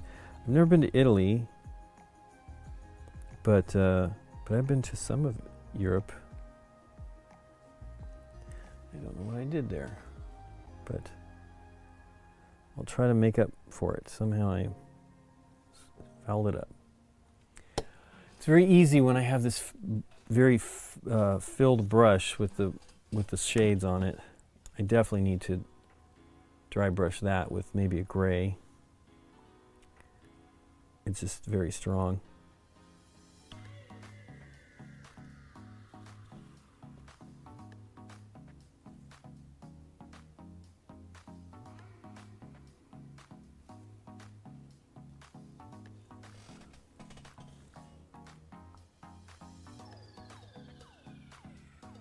But yeah, second week.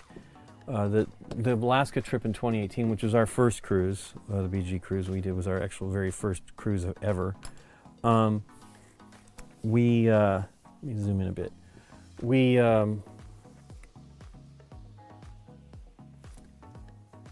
did some of the stuff, like the excursions. Definitely had a good time on the one up to Skagway. There was a cruise, a rail trip up the hillside, which was fantastic. And then we did up in, I guess it was in Juneau. No, not Juneau. Must have been, I don't remember, darn it. There's another town we went to. Anyway, maybe it wasn't Skagway, I don't think. Maybe. Anyway, gosh, I sure feel like it was Juneau. But went to this salmon bake, and I thought it was going to be super touristy, and it was actually really great. Had a really nice time, and turned out to be a fun thing. Jeff, who runs the cruises, they go on and see all of this stuff, so they do a good job of checking it out and seeing what'll be cool. We on the last cruise we did, we went to like Mexico, Cozumel and stuff like that, and it's a couple small island countries in there. and it was great. But I didn't do that many excursions. I went to the pyramids, but Nikki went on a bunch of stuff with Scott's wife, Michelle, and they had a good time. They went to go see, like, sloths and... Yeah. That was the one we were on, 2019, where we were running away from the hurricane the whole time. That was that one was a bummer because we didn't get to do as much on that cruise. Laurenberg says that he went on that in 2019. So it was good. I mean, they've done the Caribbean before, but that was our second year, and it was kind of a bummer. You know, we had to like get out of town. We had time planned in Miami, so we rebooked our planes, and cruise came in as fast as it could, and we didn't end up seeing much. But we also we flipped the trip. I think we were supposed to end in Puerto Rico, and we started in Puerto Rico because of the hurricane. And that was cool because, like, you know, I had never been to Puerto Rico, and I was excited to see some of the stuff, but we were supposed to go to the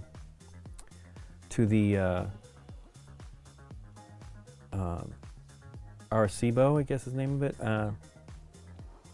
radio telescope and dish, and they, because of the change in schedule, we couldn't do it, and that was a bummer because you know, then it got damaged. It might have even been that hurricane, it got damaged, and so that was the end of that. I mean, you can still I don't know that you can go up there now, but they'll probably have something. Again, they're talking about rebuilding with a smaller dish, which would be cool. I think I'm going to use wildwood for this fur on this guy. He's like the war boss, I think. Hey, focus. But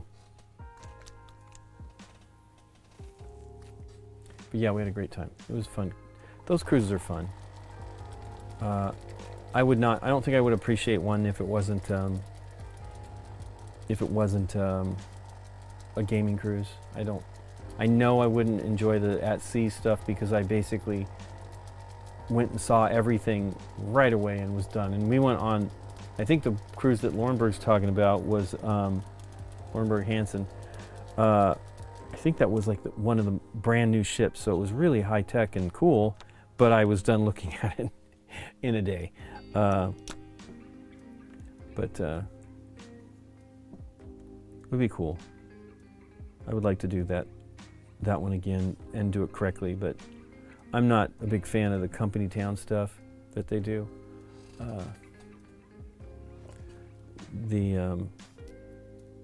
And that's, you know, a lot of the Alaska stuff is that, but it's still a fun cruise. The European one might be neat. I'm wondering how many, you know, we only have like 250 people, I think. Not everybody is in the, you know, their ballrooms are not that, or it's not a ballroom, the meeting spaces are not that huge. And so we have about 400 or 500 games that people vote on what they're to bring of the new stuff. Or, you know, mostly, and some people want some old stuff too. But they, that's wildwood. Boy, that is dark. So yeah, this is the wildwood that I'm using here. Oh, doesn't say it. It's a darker color. I use it mostly on, like, I don't know, I use it all the time. This is one I really like. This is the very first contrast paint mini I did, and this is like I don't think I might have had the contrast medium, but I didn't use it on this. Just went straight on. It looks great. But yeah, that was a crazy cruise. Hey, Steph Straw. I hope you're doing well. We are certainly busy. I could use a little bit of time not working or running around is really what it comes down to, because we didn't work that much during BGG Con Spring. It was great. I miss Steph going to, Steph used to live sort of near to Dallas and would come and visit, and so she'd be at the con. I miss seeing her. It was great. We actually saw a lot of folks. We saw Rusty, which was great, because I really haven't had any time, and he was doing pretty good. I think he was very happy to have done it. And it was last minute, so. But yeah, it was great to see him, great to see Ken. I mean, just great to see everybody. Really, it's funny though, we still do like the cons for the most part. We're not going to Origins, which is a bummer because Origins is actually one of my favorite ones. But there's not enough publishers there for me to go and meet with. It'd be more like just to go and do it, which would be fun. But not, the problem is it's awfully close to, I mean, I think it's next week. So it's awfully close to BGG Spring. And then, you know, we've almost always got the cruise going on in there somewhere. And then we've got Gen Con. And that's just, it's a lot of travel. It's especially, you know, my mom's gone right now, but it's hard on my mom. We'll be gone for 2 weeks probably when we go to Europe, or close to 2 weeks. And she's by herself, so it's not so great. I mean, I call her every night when we're on the road. I call her every night, 5 nights a week. I see her on the weekends, so I don't bug her on the weekends, again, with the phone call. But it's hard on her, and she's by herself, you know, so it's not so great.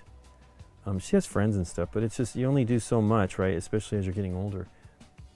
Some of them in her group are in their 80s, and my mom's not quite that old, but they'll get together. You used to walk most every, you know, bunch of days out of the week, but my mom, she fell in 2021, I guess, and came to stay with us for a few months, and she's hurt her knees and hips somewhat, so she can't really do the walking, which is really a bummer because I know that was a great socialization thing for her.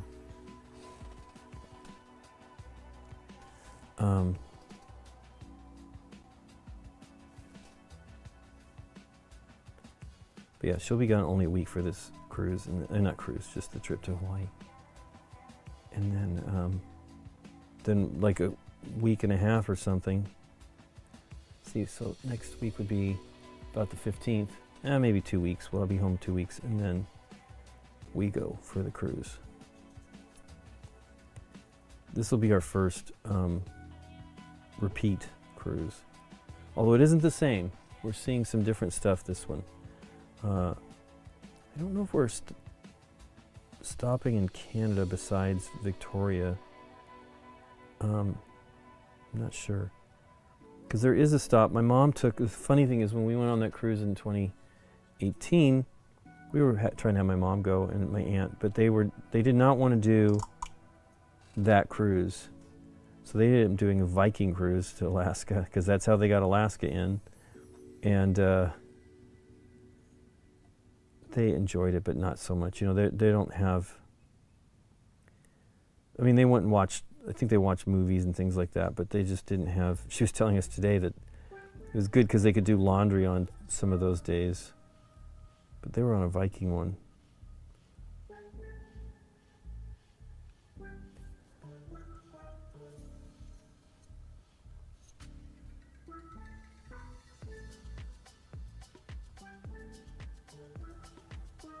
I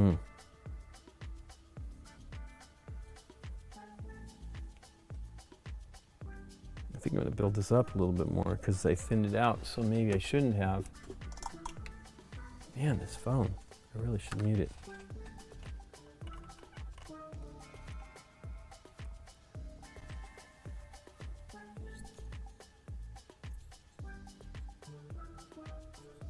So you can see some of the green that didn't get covered with the gray when I did it, but you can't see it when it's tilted down at all. Like I have to look at it straight on to see the green. But I will put, matter of fact, I might just do it right now. Should use a bigger brush for it though. Oh, I didn't clean that. Yipes. That's a bummer. Oh, that was the green. I was using the darker green for the skin. Should have used it. I have to clean the brush. So I use, I have a couple different types of brush cleaners, but the one I use the most right now, or have been using for 30 years, 40 years, I don't know, because I used it in, I think high school is when I started using it, so maybe not 40 years ago, but I've been using this, the Masters brush cleaner and preserver, and it's good. It works pretty great, and it does a good job of getting the color out. It does, what you do is you leave some of it after you've cleaned it all up. You leave a little bit in the bristles and bring it to a point, and it will get your brush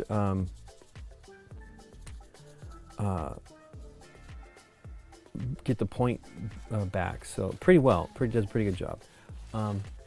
I am using these inexpensive brushes that I bought, these Royal & Langnickel's, that I think are okay. I mean, they're definitely inexpensive. This one has seen a lot of abuse already, but I don't think it's focusing. But it does a good job, and it bounces back pretty well. I do have sable brushes, and I like sable brushes. I've used them forever, but I tend to beat them up painting minis because I'm poking in all these little crevices, and the bristles just start to curve real quick, which is not great.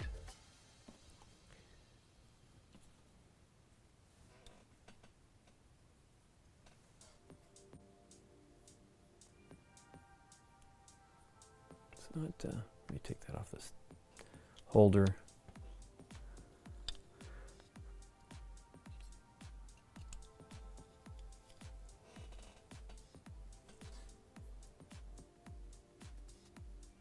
We will see whale. We'll go on a whale watching thing this time, I think, in Victoria, which will be fun. I really would. We're not going to spend any time in Seattle, which is a bummer, because there's some people we'd love to see, and there's some stuff we'd love to see. I'd like to go to the Pinball Museum again, and there's a lot of folks that we know up there. It would just be great, but we just really, it ultimately came down to like spending time with my mom before we go to Gen Con, and so I thought about it for a long time, and then I thought, well, I mean, I've kind of taken a lot of vacations already, sort of, this year, even though a lot of them are kind of work-related. They still count as vacations, and I have a lot to do. And I have housework to do, you know, things to do on the house. So, we shall see.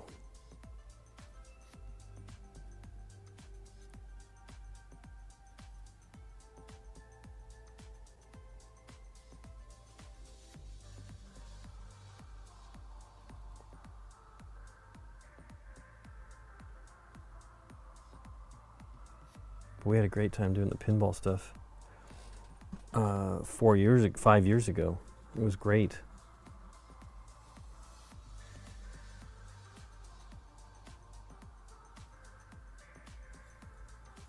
That looks pretty good on that cape. And it's not dry. We gotta wait for it to dry to see really what it's looking like. Both the brown and the silicone gray need to dry.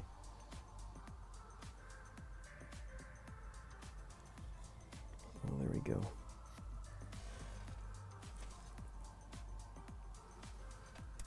Some folks really love the cruises. You know, one of the things you do is you sit out by the pool, things like that. That is not me.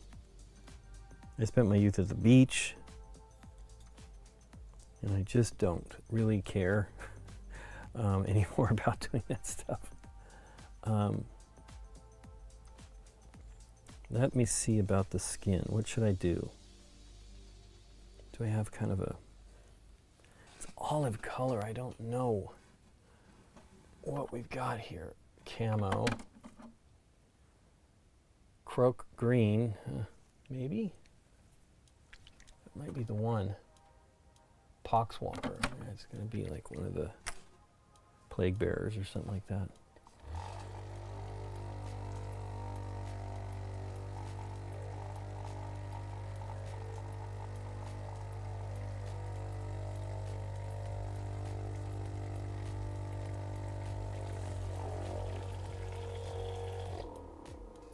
So yeah, this is a shade. I'm going to just test a little bit on some of the skin where it's definitely dry. It looks pretty dry. Here in SoCal, the paint's dry fast, so I don't have to worry about it too much. Let me close this, really close it. Bummer.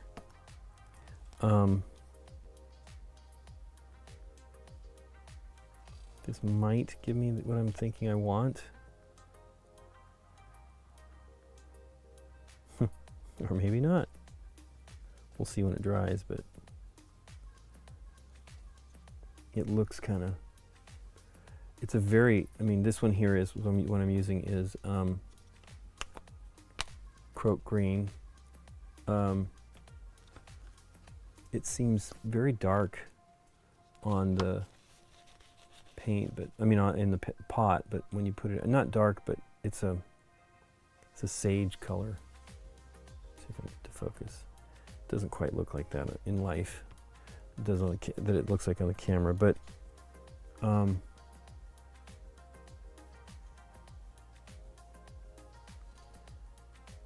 don't like it being so bright, even though it is thinned down a lot.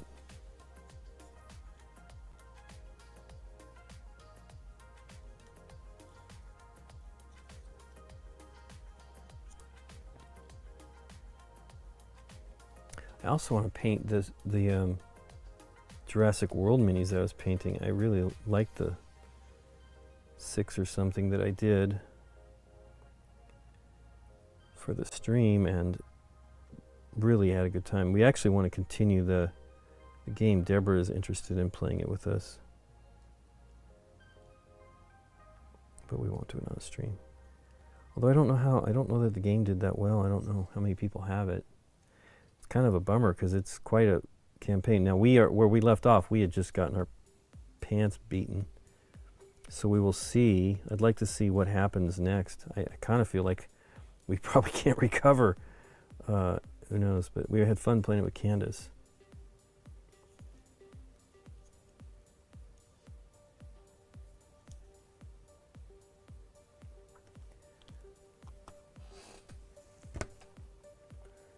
Does mixing color work well with the type of paint user is not advisable?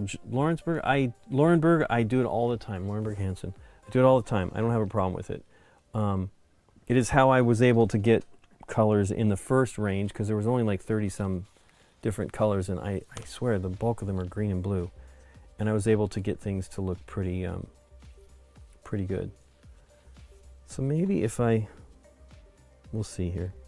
I'm sorry, not in the camera. It looks very green on the camera. It doesn't look quite that green in real life. The yellow looks cool too. Interesting. Okay. That's drying, but I'll let it go. I'm going to have some pooling here. Maybe I should pull some of the color off. But yeah, mixing is not a problem. I think it's actually pretty good. I think I have a rogue hair here. That's a bummer. I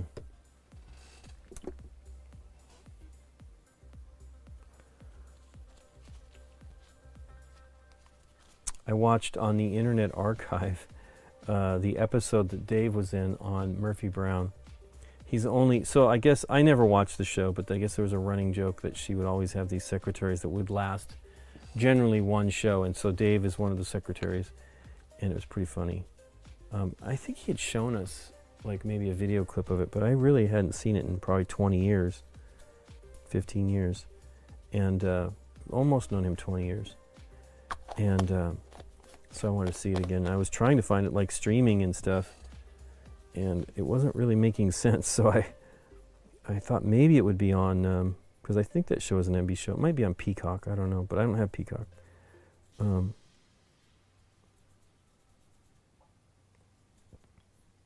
But yeah, it was funny.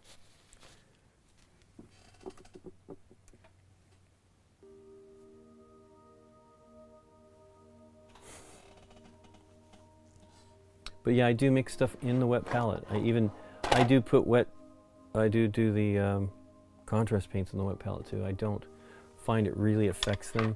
I do work directly from the pot though as well, so it's not a ton. The wet palette's not a ton of moisture coming up from the sponge. It's just enough to keep it from drying quickly, and it works pretty great.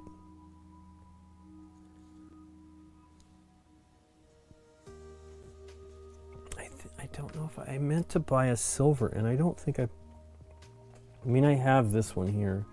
This is steel. But I don't know if I have enough bright silvers. This one actually is pretty great. It's a metal medium, and it's a very bright, like it's just a super bright kind of metal looking, and it works. I use that as sort of my super bright highlight sometimes when I'm doing actual metallics. I did do that on this other dry brushed undercoated one instead of using, so I did dry brush the base. Actually, I think this is the one that I had the most problem with, the white coming off on this handle, and it was like made me look into it. I did the base with just white paint, but then I did the Iron Man himself with different shades of silver over the black to try to do a zenithal highlight, and I think it looks great. I don't know how it looks on camera here, but in real life it looks really great. I like this one still, but I think that it's pretty solid. Now, this is comic book. It looks great, but I really like it. So I'm having fun trying to do them. I've only done 2 now of the original box set of the Marvel United with the dry brush version of undercoating. I did dry brush this, and he turned out great. This is from Imperial Assault. I did Han, but Han is not, I don't like his, it's very small. It really isn't that small. I should be able to do better with it, but it's okay. But Chewie looked great. Let's see here.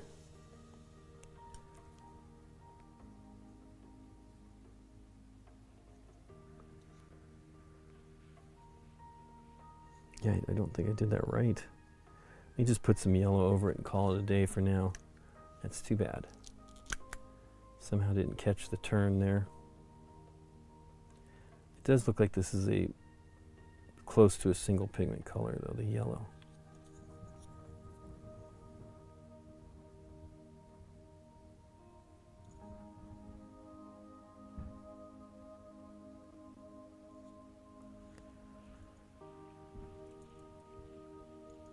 You really do kind of have to look at it all to see what you have going on with the before you start painting. You really need to pay attention. I try to, but I didn't look at this carefully enough.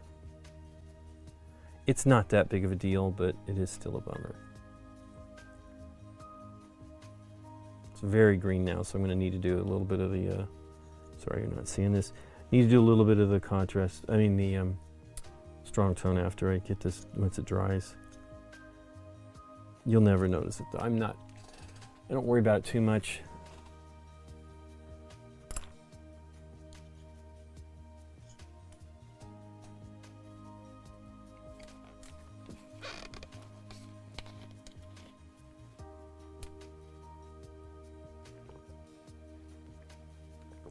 I think Warhammer Underworlds is a great way to get into the systems, even that and Kill Team. There's smaller groups of miniatures. The only real downer is they've raised the price of these so much now. It's now $40 or so for one warband box. So that could be anywhere from 3 to 6 minis or so, and that's a little high. It's a bummer. I wish they would rethink that. But part of it I'm sure is rising costs for the petroleum and things like that.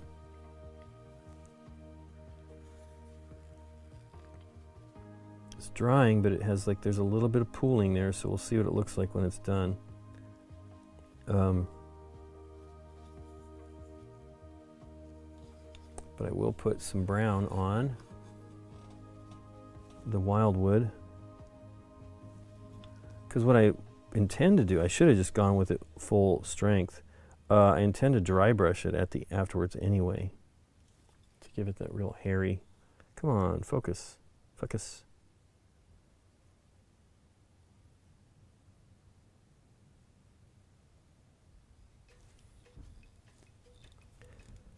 I did hear, Deborah told us that they are going to continue the Truest Blood podcast. I'm very happy for them on that, because I know they were sad it was up in the air whether they would continue. It's not going to be the same level of research, and I think they did everything was a single episode. each one would talk about a specific episode. And they're not going to continue with that. But I guess they got one more go. And Gabby works on that, so I'm happy for her. She'll be working on that as well. I don't know when they get back to recording those. But that's very cool.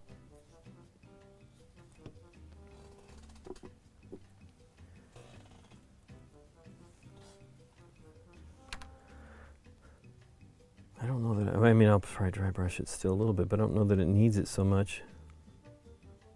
Well, there's a lot of flesh there. Let's go for it. Still have some on the palette.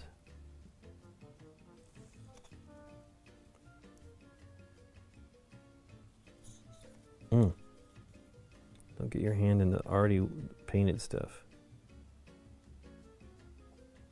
Ooh, I missed some of the fur there. I can see it right now. I'm sorry, I'm not in this camera angle here. I'm zoomed in, so it's much tighter.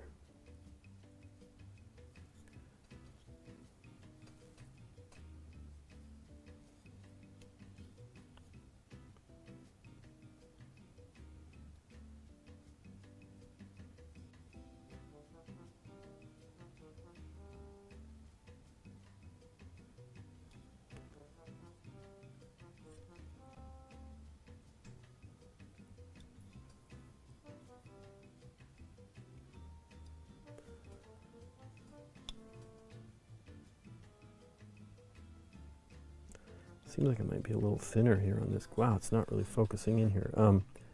Might be a little bit thinner on this, so maybe the water is affecting it.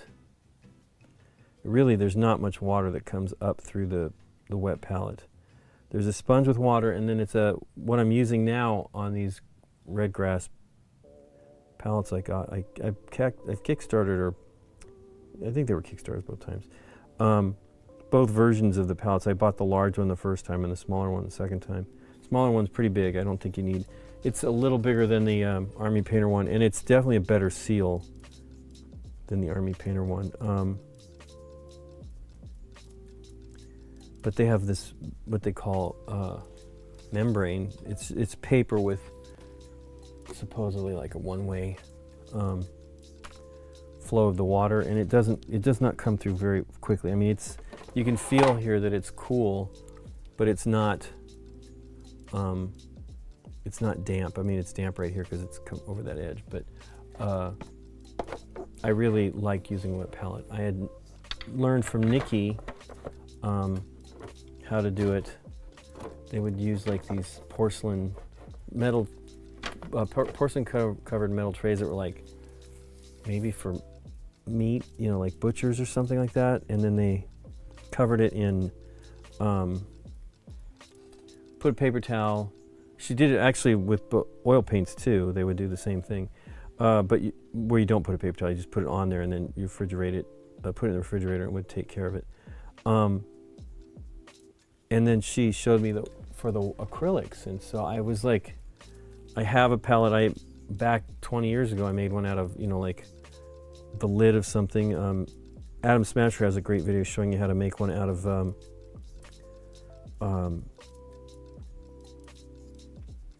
Ziploc like Tupperware case, Ziploc brand one. I think he's still using the same one, so he's just got a folded piece of paper towel in it. But anyways, so Nikki did that, and then you would cover the whole thing with cellophane and then keep it in the refrigerator. And I did that for a lot. But then I got these other ones here where they've got a super sealed lid. First, I was using the one from Masterson, I think it is. Where's that one at? It used to be right here, but anyway, and they're pretty good. You don't need to go crazy. That one has, oh, here it is. They have a sponge for theirs. It's just a standard yellow sponge, but I had no problems with it for the longest time, but I decided to go for, this did not have a seal. I mean, it does seal up, but yeah, there's the sponge it's gotten paint on over the years.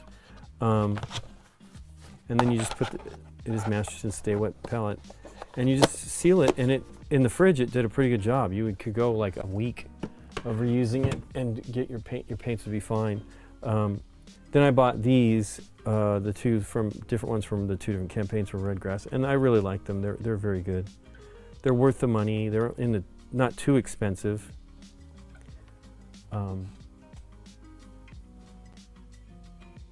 So it's definitely worth going out and going for that.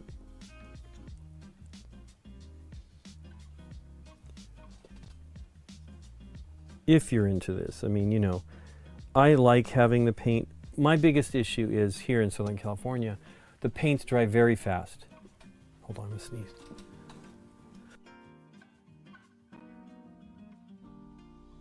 So that I would be working on my project and they would dry very, very quick. So wet palette became essential. If you're in an area where it doesn't dry that fast, you probably don't need to get a wet palette, but I do like using them. I think it's pretty great.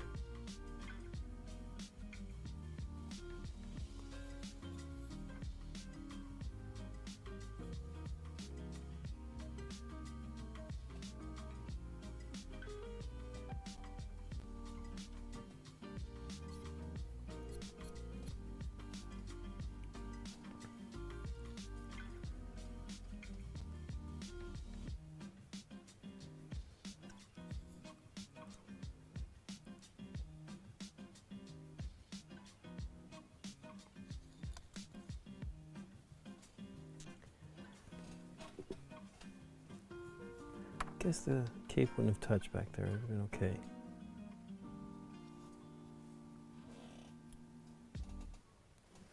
Goodness, it's almost 8. I think I'm going to be done here.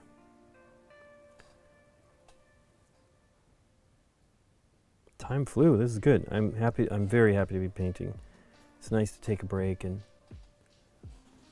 focus on it. I have some things I need to work on, but it should be fun. I'll go another 10 minutes here and finish up. Maybe get done with. I mean, this one looks pretty good. I need to work on his mouth. I need to work on his eyes. This little tooth here that he has hanging needs a little bit of look. You know, maybe I should have just put the I don't have any more on the palette of this strong tone, but I will do that and then put some light paint over it to give me the you know, like a worn tooth look.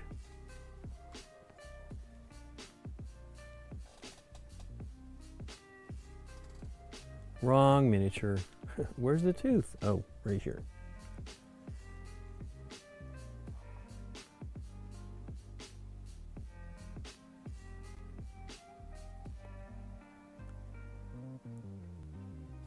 No silver there.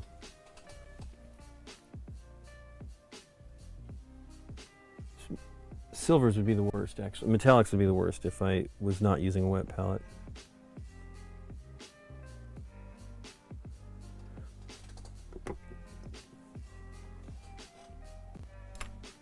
How did the chainmail end? It looks pretty good.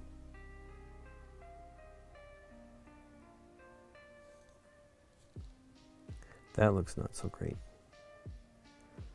It's weird. I guess it's underneath. I did the yellow first, though. I don't know what I did there.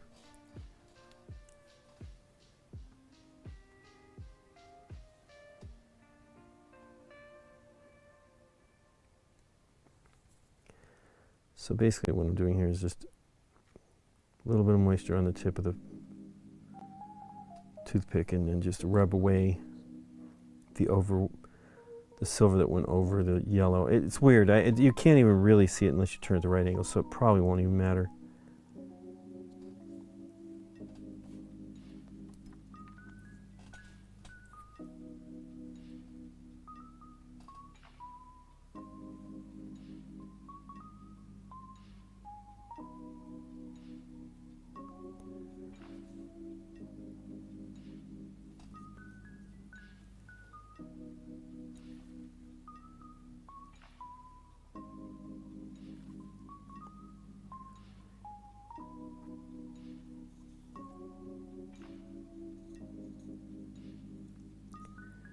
I do like, I mean, I think these look pretty good.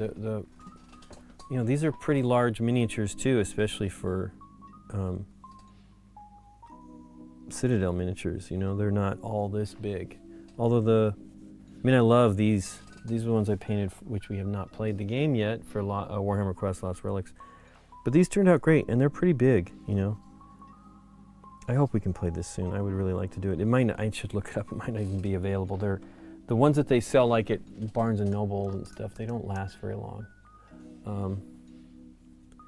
But yeah, they sent it to me to do it. They sent us a few games. I can't remember the other two were. Was one of them Fire Team? I thought I bought that one, but maybe they sent that. And then they also sent the Arena one, which I don't know where that's at, but that was one that we had seen at, Rodney and I went to go see at Gamma in 2020. And I think that released, and then they put the other one, another version of it out, and that's the one they sent me. Which is really nice, because I mean, I would like to try to do more of their stuff on the show. I particularly love these ones that have small amounts of miniatures to get people into it, and that you can still use them in the regular game. You know, you can build up your armies if you want to go on to Warhammer Age of Sigmar or to 40K. And that's another reason why I want to do the, would love to do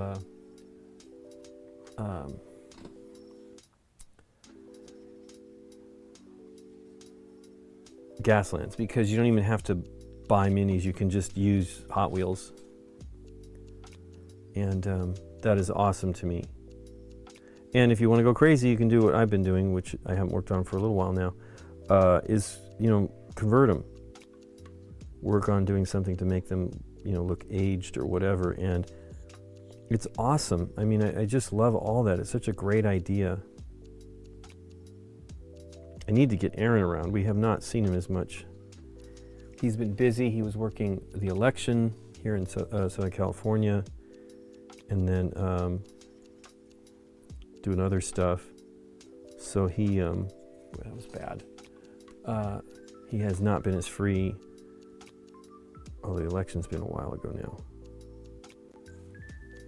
Heck, was that in November? I hope not. That would be terrible. I think it was.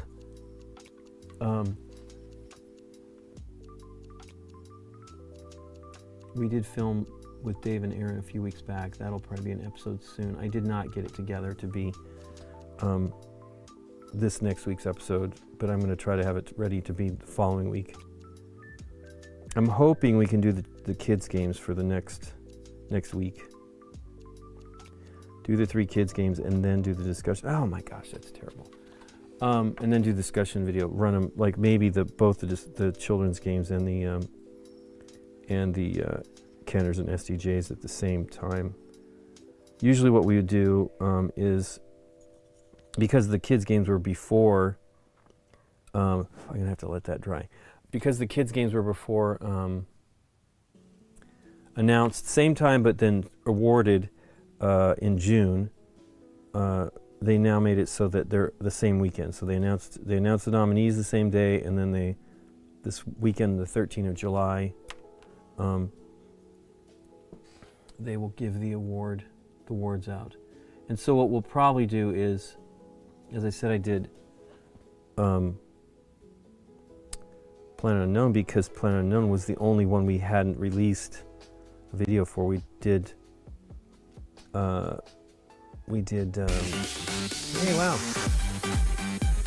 Thanks for, hey, it's Brothers Murph. Oh my goodness, it's 8 o'clock. Hey guys. I don't remember what you guys were playing. I had it on the schedule, but I don't think because I was streaming, and I thought I was going to start early and finish early so that they could be on the BG front page, but I didn't get it. I hope you guys had fun. I had a call with them earlier today. I should have asked them what they'd be playing. I don't know what I was talking about. If I can remember now. His little beady eyes.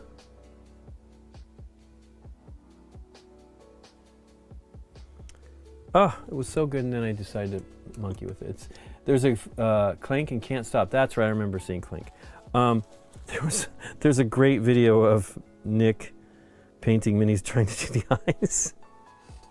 All the psyching up you do, and then you make a total mess. It was awesome. I think he was doing a Doctor Strange mini, And it is the truth, man. I cannot believe it. I am such a boob. It looked pretty good, and then I boldly took another shot at it and messed it up. Darn it. Wow, what a mistake. What a mistake.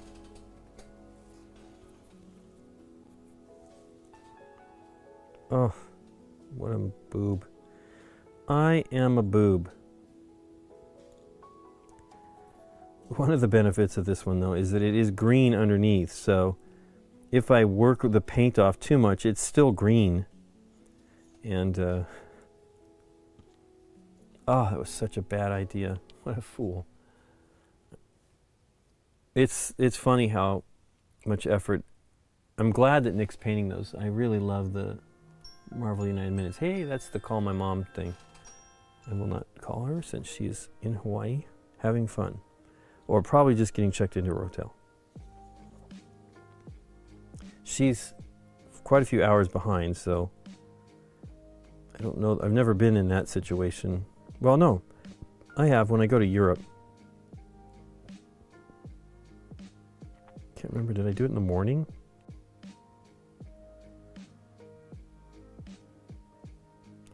I definitely changed up the time.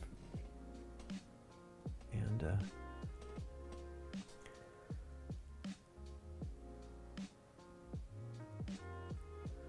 it was funny on the call with Mike and Nick. They had Mike's daughter, Logan, and she was cute, climbing all over him. We went and dropped off some games before we went to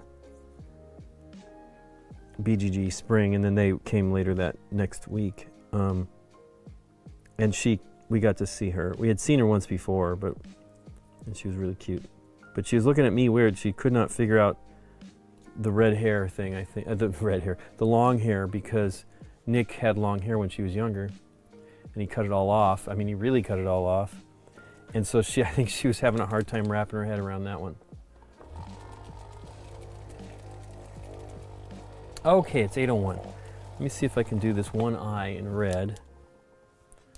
I need to shake it up. It does seem like there's some pigment settling on this, so maybe there's a darker, I mean, just the same color, but settling in. His armor looks like Shrek. I think I need to do a little bit more yellow highlights on the edge highlighting or something. I'm only okay at doing edge highlighting. I mean, I worked, oh my goodness, I am clumsy today. Kept trying to knock down my drink at lunch. You know, I did the edge highlighting here and did a pretty good job. I mean, if you're patient with it, you can do good. Or do well. I'm okay. I'm not fast. I watch people that do that, where they just get it very lightly on the edge of the, and they put it on the brush and then lightly run it along there, and I'm just so impressed. I am not that person. But yeah, I mean, the wait time between painting here is not a lot in Southern California, so that's one of the benefits of it drying so fast. But it is terrible, like, everything dries so quickly. I use retarder with acrylics that are standard acrylics, and it works great. It definitely slows it down, but it really slows it down, so then it's kind of the opposite side of the coin there. It's a little frustrating.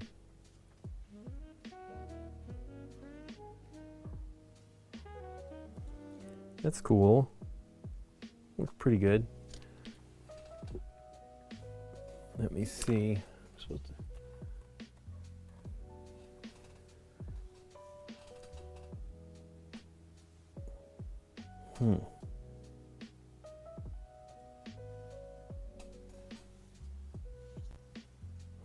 It really looks green. It's okay. Maybe I dry brush it a little bit. I don't know. It is the issue with, with standard paints, you put the wash on like the strong tone, and then you come back with the light color again. Well, these contrast paints don't work that way. So it works really well. I mean, I used all of that on these. I did contrast paints on all of it, and except for the metallics. but I used the strong tone, and then it settled into the edges, and then I went back in with the gold and silver to make it brighter on like edges and stuff like that, and it looks great. But when you do the contrast, it's a little harder to do that. So maybe going back to using standard yellows. We'll see. What I'll probably do is do everything like this, and then, you know, all 8 of them, and then go back and see about like changing stuff a little bit. The wash turned out okay. The green croak green. It's still brighter green than I would think I would want. They really are olive kind of on the ones. So I probably should put a little bit of Nuln Oil on the inside the mouth to darken it up, and then just touch it in, and then come back and work on the teeth once all that's dry.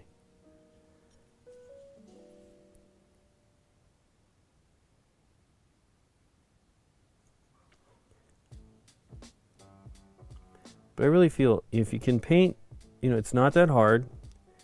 You can get started and just get rid of the you know, the non-painted minis. There's so many minis I mean, that's why Scott likes to get the painted minis if he can on things he backs, because he knows he's not going to have the time to paint them. And it's such a bummer because it really does make the game, you know, draw you into the game more. Wow, that looks pretty good already on the teeth. We'll see what it looks like when it dries. Now, I am using the Nuln Oil for that, but I have to let that dry before I put any white and stuff on it. So, let me close all the bottles so I don't have that mistake. First here. Lord knows I will do that. And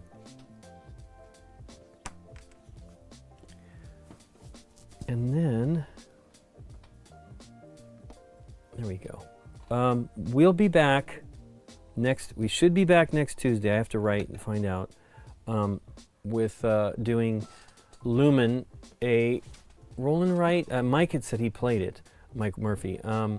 It's sort of, I guess, using the Trek 12 system, which I only thought was okay. I didn't play it that much. That was when Nikki was working for Hachette, and we tried it out. But, you know, we didn't really give it a lot. She just needed to see what the game was like. And they didn't end up doing it in the United States. Hachette didn't take it. Panasaurus did it. But you know, it's one of those ones. I really love Bruno Catala's stuff, so I should have given it another shot. And I'm shocked we didn't do it as a 2-player on. I think it was during the pandemic, just to get it, you know, another go. But if it wasn't going to be in the United States, now that we didn't know that Panasaurus would pick it up. Yeah, I'm intrigued because I do, you know, there is some neat things about that game. That's one of those ones where I'm not good at. Like, I don't feel I do a good job on those. Anyway, so we'll be back Tuesday. Hey, Nikki P. And then I will be painting again next Thursday. And then again the following Tuesday I'll do that. And then we'll be streaming Game Night again 2 weeks from tonight on Thursday night. Everybody have a great weekend. Try to keep cool if it's warm where you're at. The smoke back east looks terrible. We have had that here in Southern California many times. The fires here can be awful, and it'll be the fall if we have. I mean, we could be in trouble this year because we've got a lot of rain this year, so a lot of growth, and I hope we don't have any fires. So I hope you stay out. Use the N95 mask if you do need to get out, but keep it from going outside.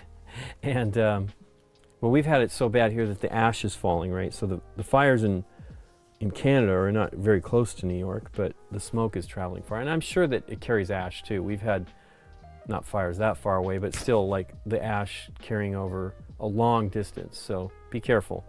And hopefully we'll see you on next Tuesday. Everybody have a great weekend, and I will. Let's see if we can raid. I'm not sure that's anybody's left. Maybe Bonzinator's in there. Hey, I don't know where that's at. I think I'm on the other machine.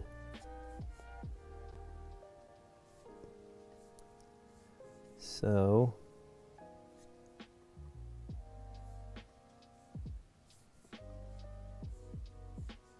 okay, let's see what we got. We have Bonds. She's got 43. Oh wait, let's go to Defube. Well, they're just chatting, but Bonds is playing board games, so I don't know what she's playing. I can't quite make it out. But if you want to join in on the raid, click that you're going to go through. If you're on Twitch, if you're on YouTube, I guess that's the end of the day, end of the night for you guys. But take care and say hello to Bonds for us all. Bye, everybody.